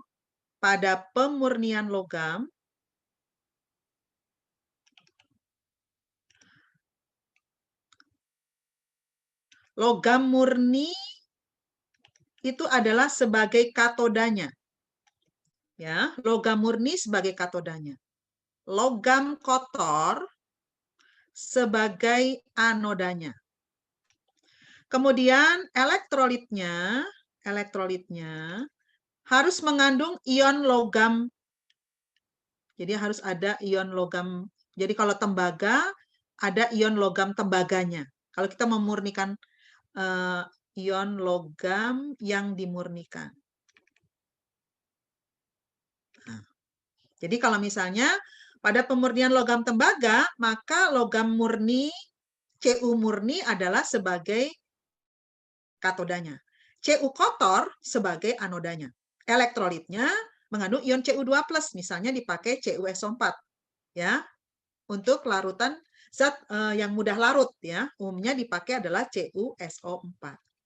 Nah, reaksinya seperti apa? Kan nanti kan berarti CuSO4 elektrolitnya akan jadi Cu2+ ditambah SO4 2-. SO4 2-. Di katoda katodanya dari Cu murni. Maka di katoda kation Cu2+ itu akan terreduksi membentuk Cu. Nah, ini nempel di katoda, maka katodanya jadi makin tebal, gitu ya. Kemudian di anoda. Anodanya itu Cu kotor. Cu kotor kan tetap ada Cu. Berarti artinya anodanya bukan inert karena ada Cu. Walaupun dia kotor tetap ada Cu-nya. Cu-nya yang akan tereduksi. Jadi Cu2+ tambah 2 elektron. Ya. Jadi sebenarnya di reaksi ini yang bisa dicoret nih cuma ini. Tuh ya. Jadi CuSO4 ditambah Cu dari anoda. Jadi ini cuma muter doang gitu ya. Nanti Cu2+ dari tembaga kotor itu akan menggantikan Cu2+ yang tadi sudah berubah menjadi logam tembaga. Ini akan jadi Cu di katoda ditambah SO4 2- ditambah Cu2+. Nah, ini akan sama dengan ini. Nah, maka dia cuma muter doang ya reaksinya.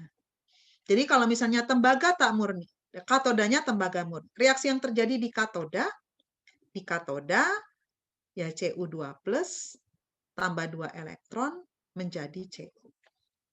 Nah, ini reaksinya yang pada proses pemurnian. Ini kan penerapan elektrolisis ya di dalam industri. Jadi artinya kalau di katoda ya ini yang terjadi. Kalau di anoda yang B baru yang terjadi. Tergantung nanti dimintanya di katoda apa di anoda gitu ya. Nah, kemudian proses elektroplating. Nih, elektroplating. Prinsipnya pada elektroplating ya, katoda adalah logam yang akan disepuh atau dielektroplating.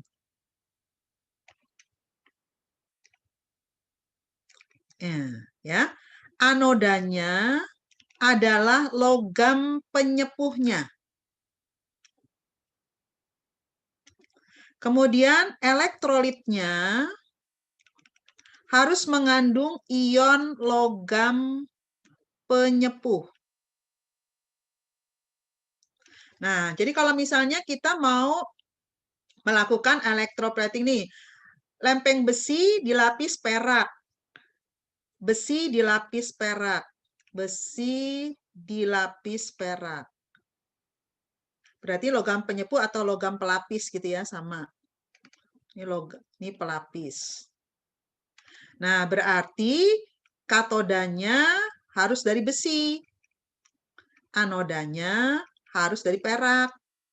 Elektrolitnya harus mengandung ion Ag+. Elektrolitnya.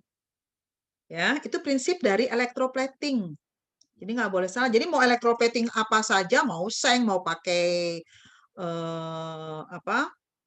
logam tembaga, ya ini yang harus kita perhatikan prinsip dari proses elektroplatingnya. Jadi kalau tanya reaksinya bagaimana? Reaksinya nanti di katoda, kan nanti kalau misalnya kita pakai perak, misalnya kita pakai AgNO3. Harus yang mudah larut ya.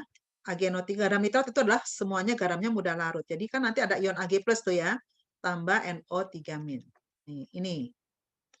Di katoda, nanti ion Ag+-nya ditambah elektron berubah menjadi Ag. Di anoda, anodanya kan dari perak, ya, dari perak. Maka Ag-nya akan jadi Ag+, bukan inert berarti ya anodanya, ditambah elektron. Nah, ini reaksi yang terjadi di saat terjadinya elektroplating logam besi yang dilapis dengan perak. Jadi kita lihat nih, Katodanya dari besi. Katoda dari besi 1, 2, 3. Nah, 4, 5 udah nggak mungkin gitu ya. Kemudian perak, anodanya udah benar nih 1, 2, 3 lagi. Elektrolitnya AgNO3.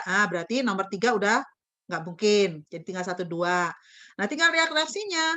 Di anoda reaksinya Ag+ jadi Ag. Gitu ya. Di katoda Ag+ jadi Ag. Di anoda Ag jadi nomor 2 yang benar. Nah, artinya kita mau melihat reaksinya, kan nggak selalu perak sama besi sama perak di lapisnya. Besi sama krom bisa, besi sama seng sama perak bisa, seng sama tembaga bisa. Ya, jadi apa saja prinsipnya yang kita lihat, katodanya harus apa, anodanya harus apa, elektrolit yang digunakan harus apa. Gitu ya. Jadi ini prinsipnya, katodanya logam yang akan disepuh, anodanya logam penyepuhnya, elektrolitnya adalah ion logam penyepuhnya atau ion logam pelapisnya. Nah, reaksinya tinggal kita lihat, reaksi elektrolisis tergantung dari larutan elektrolitnya yang digunakan. Ya, nah itu prinsip dari pemurnian logam dengan proses elektroplating. Ini penting ya, karena ini adalah penerapan dalam kehidupan ya, terutama dalam industri. Oke, ada pertanyaan elektrolisis?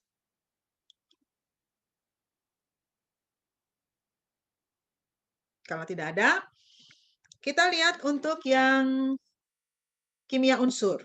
Kimia unsur.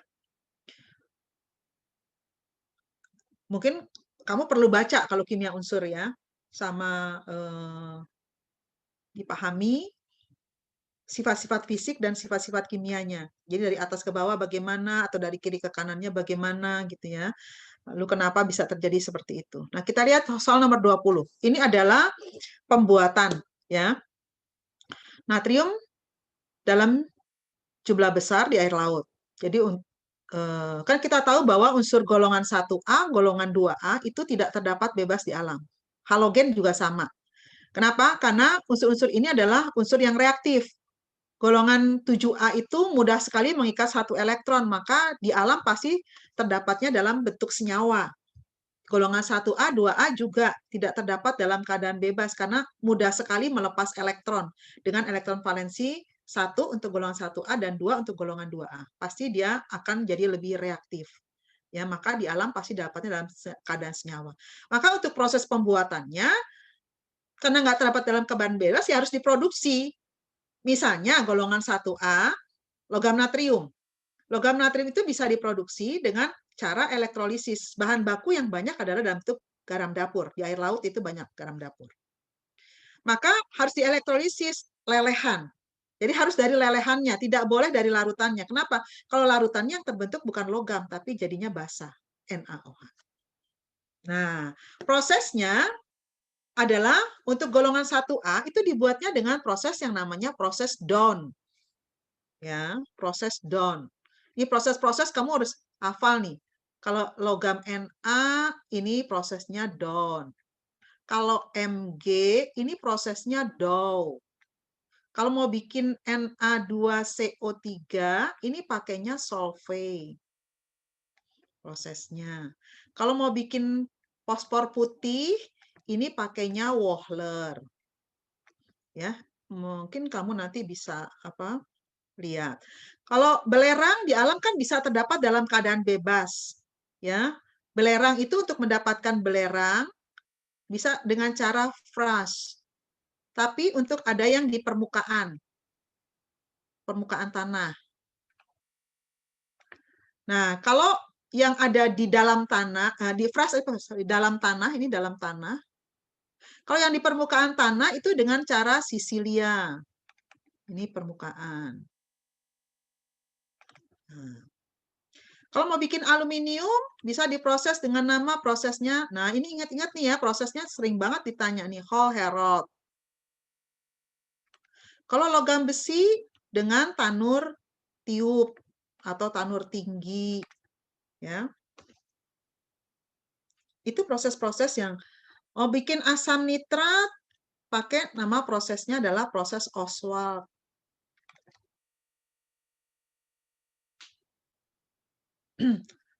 Bikin Cl2 bisa dengan prosesnya Deacon. Ya, ini proses-proses yang sering sekali ditanyakan. Ya, bikin asam sulfat H2SO4 bisa dengan proses kontak. Bisa dengan proses bilik timbal. Bedanya apa? Bedanya ini katalisnya V2O5, ini katalisnya NO. Gitu ya. Proses pembuatan amoniak. Amoniak dengan proses Haber-Bosch. Nah, NH3 misalnya ini dengan proses Haber-Bosch. Nah, ini proses-proses pembuatan dari unsur. Nah, kegunaan-kegunaannya juga kamu ya paling tinggal baca ya nanti ya. Nah, jadi kalau NaCl pembuatan logam natrium dari lelehan NaCl, ya ini dengan proses DON. Na digunakan buat apa? Untuk lampu. Kenapa? Warnanya kuning lampu penjalannya. Jadi warna-warna ya, warna-warna kan kamu udah tahu. Na warnanya kuning, kalium warnanya ungu, barium warnanya hijau, strontium warnanya merah gitu ya. Itu golongan 1A, golongan 2A. Kalsium misalnya jingga merah. Kalau aluminium ya alat rumah tangga benar, tapi kan itu bukan Hall Herold ya. Proses DO MgOH 2 kali itu digunakan sebagai antasid.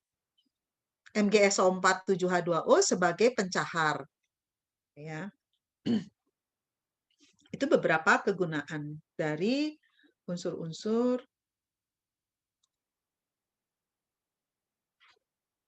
dan proses-proses pembuatannya. Nah, ini yang kamu harus ingat. Ini nih proses-prosesnya hampir tiap tahun nih ada nih.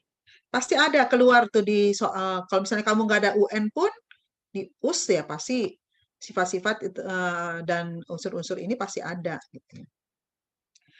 Nah, kemudian soal 21, membandingkan unsur alkali dengan unsur alkali tanah. Nih, kamu lihat nih, alkali, yang satu periode ya, alkali tanah.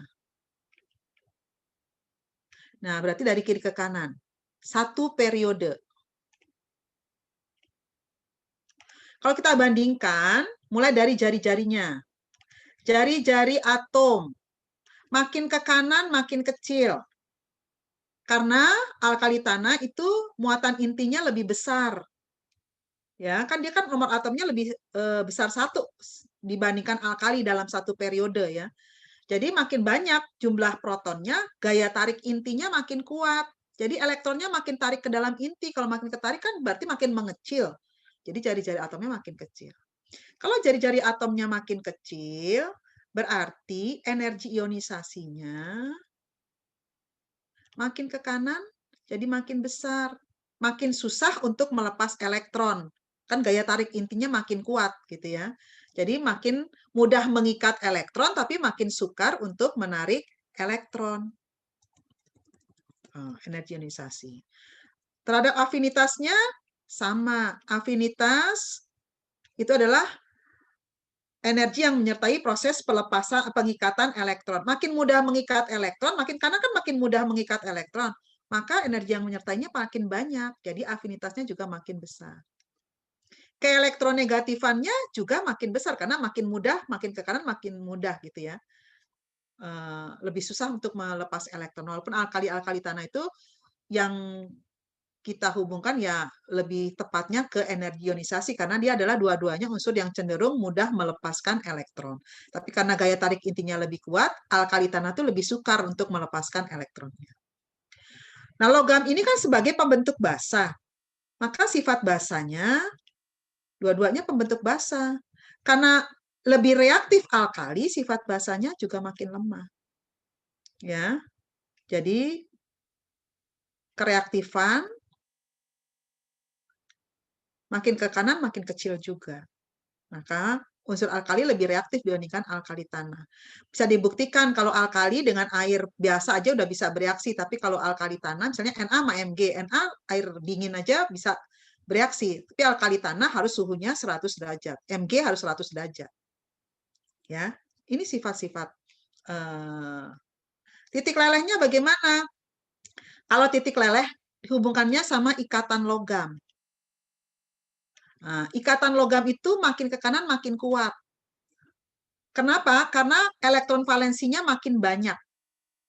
Alkali tanah 2, alkali 1. Maka ikatan logamnya makin kuat. Kalau ikatan logamnya makin kuat, maka titik lelehnya makin tinggi. Karena makin susah untuk diputuskan ikatannya. Beda sama sifat logam. Nah, kalau kereaktifan hubungannya sama sifat logam. Sifat logamnya makin lemah. Makanya alkali bisa bereaksi dengan air 25, alkali tanah nggak bisa. Harus 100 kalau yang Na sama Mg ya dibandingkan. Nah, itu hubungannya. Nah, karena makin ke kanan, makin sukar melepas elektron, berarti sifat reduktornya yang kanan itu lebih kecil. Reduktor itu kan artinya reaksi oksidasi, karena yang kiri itu lebih mudah mengalami reaksi oksidasi.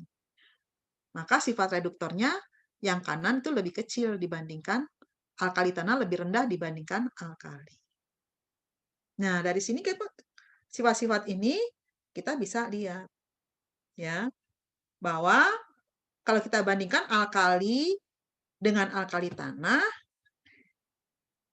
energi ionisasi alkali lebih rendah. Sifat reduktornya lebih kuat alkali. Ya.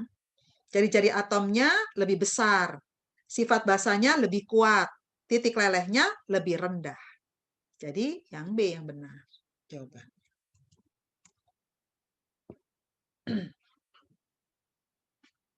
Ya, jadi dari sifat-sifat ini yang kita bisa lihat. Kalau dari atas ke bawah, alkali tanah sama.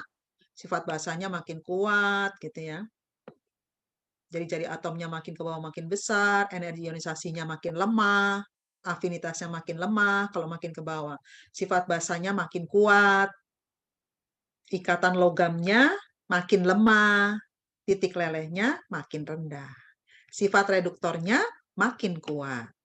Yaitu kalau dari atas ke bawah. Baik alkali maupun alkali tanah. Nah, nomor 22 ini berhubungan dengan halogen.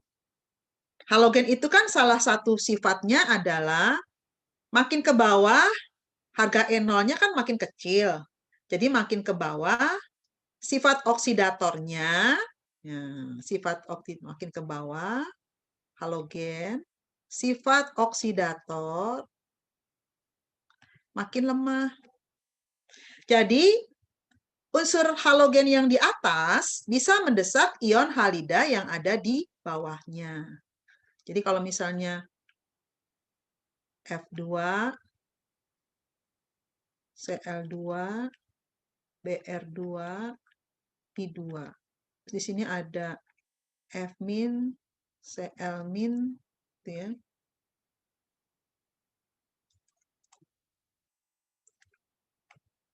Br-, I-. Ini pasti nggak bereaksi. F2 bisa mendesak Cl-, F2 bisa mendesak Br-, F2 bisa mendesak I-. Cl2 nggak bisa mendesak F-, Cl2 ini enggak ini. Cl sama Cl nggak mungkin. Cl2 bisa mendesak Br2 nggak bisa mendesak. Hanya bisa mendesak. Nah, I2 nggak bisa mendesak unsur-unsur yang lain. Ya. Jadi reduktor terkuat, ya, oksidator terkuat adalah F2. Oksidator terkuat adalah F2. Reduktor terkuat adalah I-. Karena dia hanya bisa menurunkan bilangan oksidasi, tapi dia nggak bisa menaikkan bilangan oksidasi unsur lain. Nah, tadi kita lihat. Berarti di sini, karena sifat oksidatornya makin ke bawah makin kecil, F2 dengan KBr, berarti F2 dengan Br- bisa berlangsung reaksinya. Cl2 dengan F-, Cl2 lebih rendah sifat oksidatornya, maka tidak bereaksi. Cl2 dengan I-, Cl2 bisa mendesak I-. Br2 dengan I- bisa mendesak I-. I2 dengan Cl tidak bisa mendesak. Jadi yang tidak bisa berlangsung adalah 2 dan 5. Nah, karena 1, 3, 4 itu reaksinya bisa berlangsung. Ini lihatnya dari sifat oksidatornya. Oke ya. Itu mengenai halogen. Nah, berikut tabel data beberapa unsur periode ketiga. Ya. Energi ionisasinya yang ditanya adalah energi ionisasi tingkat pertama, gitu ya. 11, 12, 13, 14. 11 itu P11 berarti 1S2, kita pakai neon aja ya. Neon 10, 3S1. Kemudian Ki12 neon 3S2. R13 neon 3S1, 3S2, 3P1. Kemudian S14 neon 3S2, 3P2. Nah, kita tahu bahwa energi ionisasi tingkat pertama ini 12 dan 13 ini lebih stabil. Yang 12 lebih stabil dibandingkan yang R, yang 13. Kenapa? Karena pengisian elektronnya penuh kalau yang di nomor atom 12. Maka energi ionisasi Ki lebih tinggi dibandingkan R. Jadi R ke R itu turun dulu.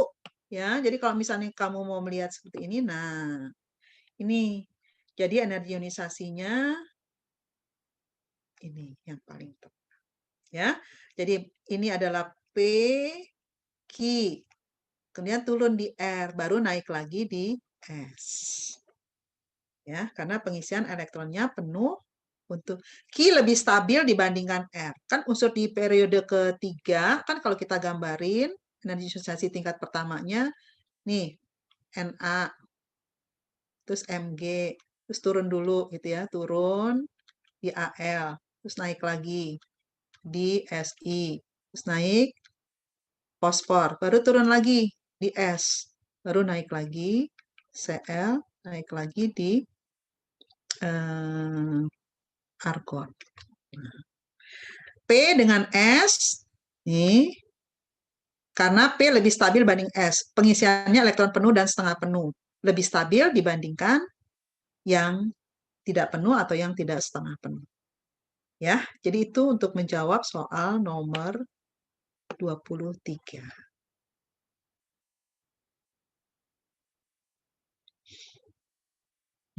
Nah, nomor 24, urutan unsur periode ketiga. Periode ketiga udah harus tahu ya. Nanti Minggu, Ali siap pergi sama calon artis. Nah, itu unsur periode ketiga. Ada 8 unsur. Jadi kalau kamu mau urutkan, berarti kan ini urutannya bisa Na. Kalau berdasarkan daya pengoksidasi, makin ke kanan, ini namanya oksidator. Tapi ini nggak masuk karena ini gas mulia. Makin daya pengoksidasi, makin kuat. Ya. Na, Mg, Al adalah logam. Si adalah sifatnya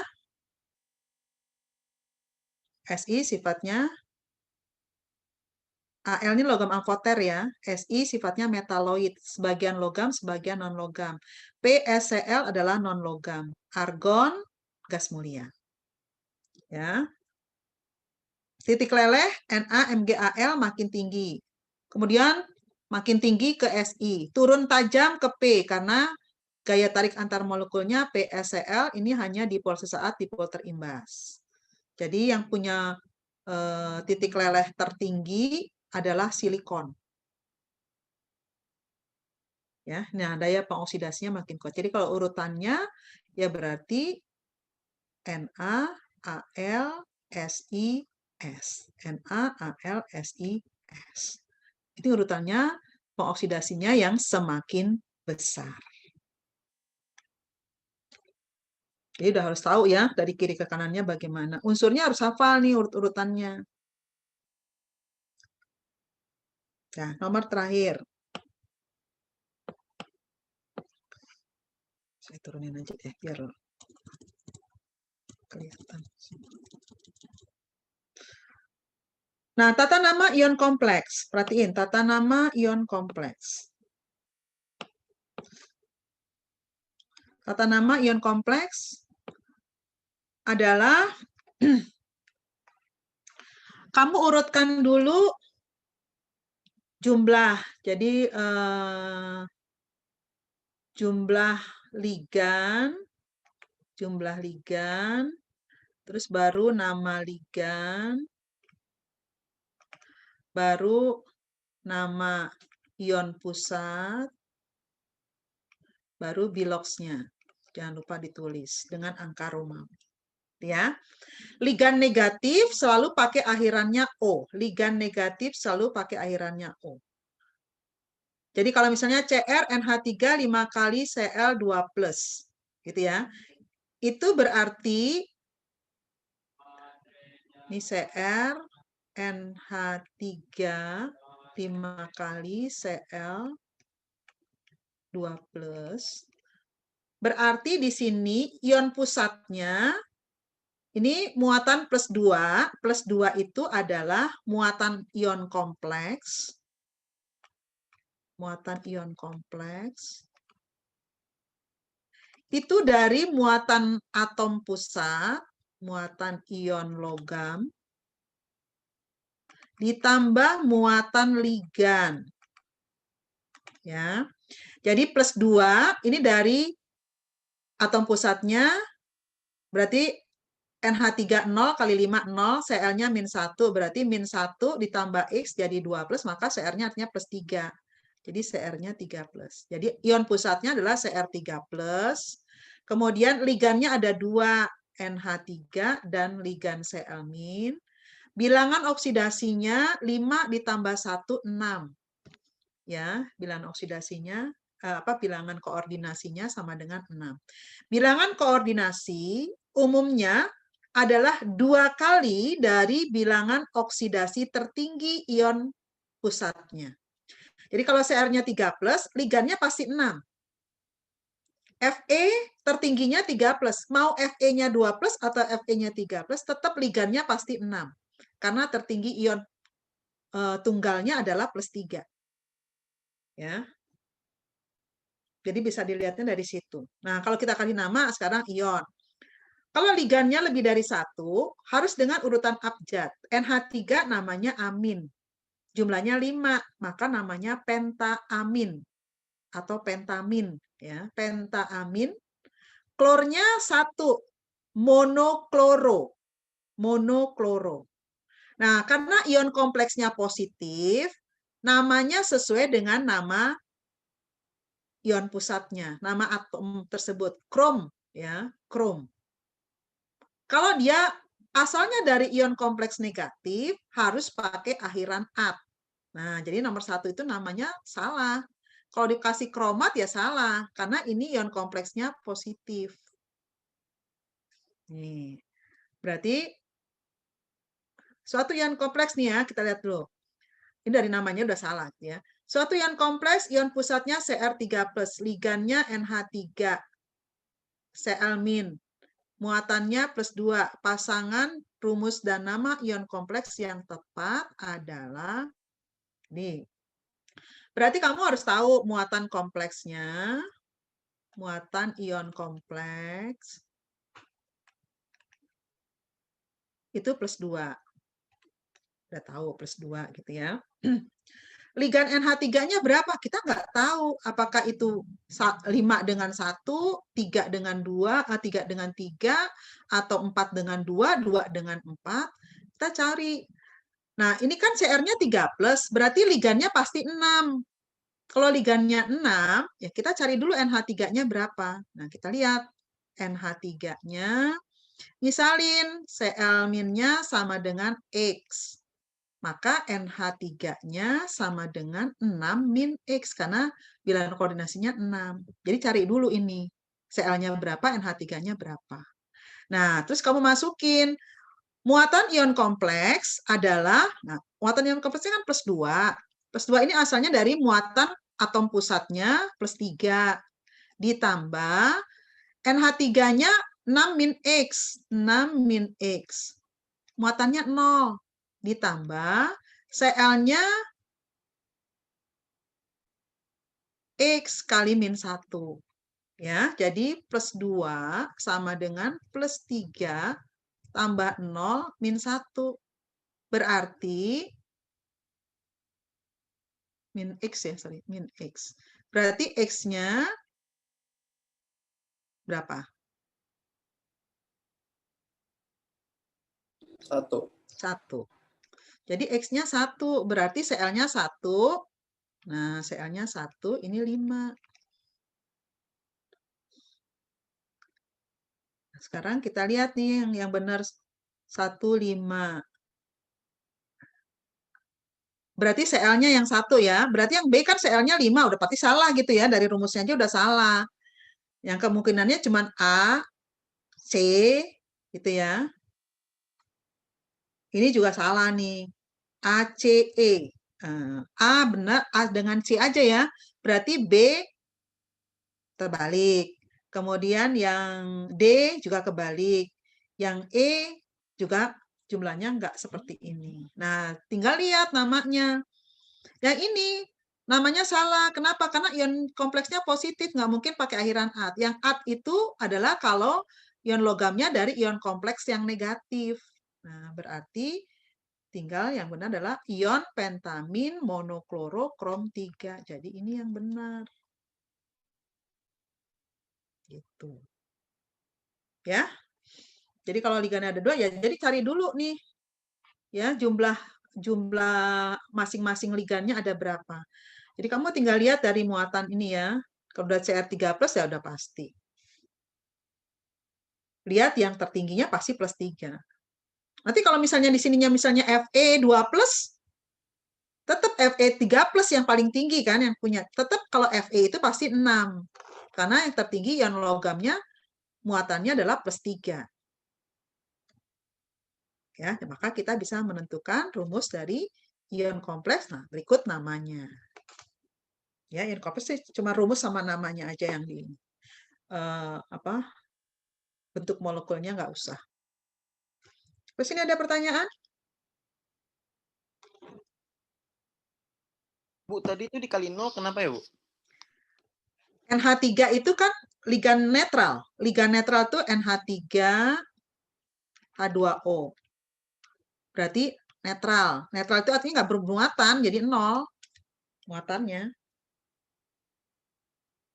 Kan molekulnya NH3, ligannya ion Cl- gitu kan. Nah, kalau Cl ya min 1, makanya di sini kan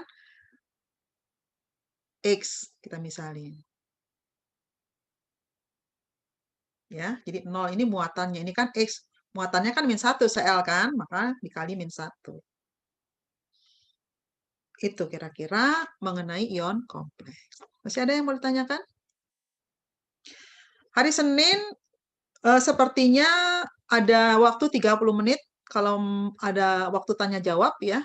Sebelum mulai ke PAS. Jadi kalau ada yang mau masih bertanya masih ada di hari Senin 30 menit. Oke, masih ada pertanyaan? Bu Neni, Ya, aku mau nanya nomor 21. ya. Itu dia nanyanya sifat dari, jadi dibandingkan alkali sama alkali tanah. Alkali sifatnya dibandingkan alkali tanah tuh bagaimana? Energi ionisasinya lebih tinggi daripada alkali tanah. Misalnya gitu ya.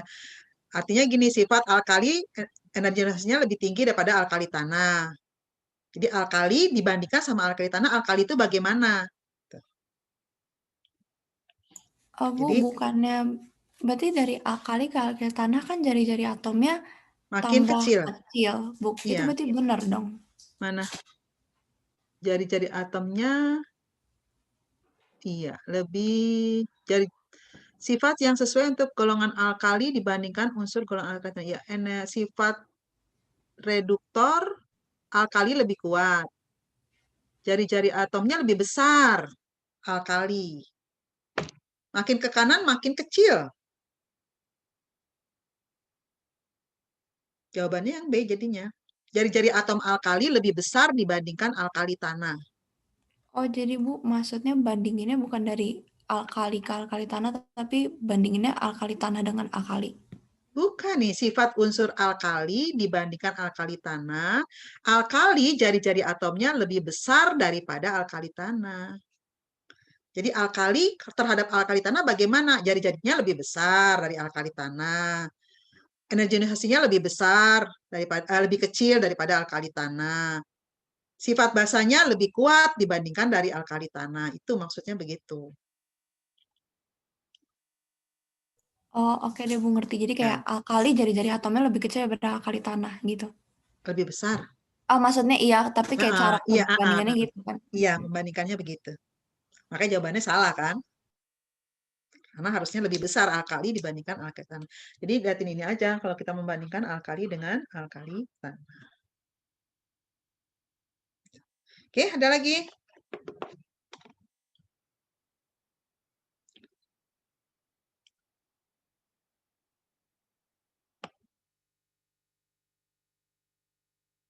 Ya, kalau nggak ada yang tanya,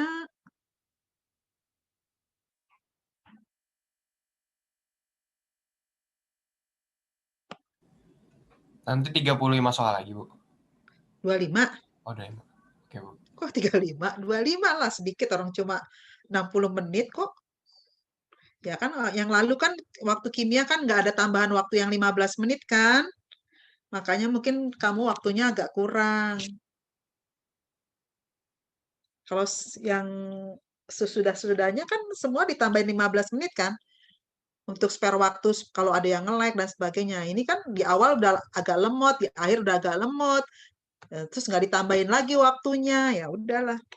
Akhirnya jadi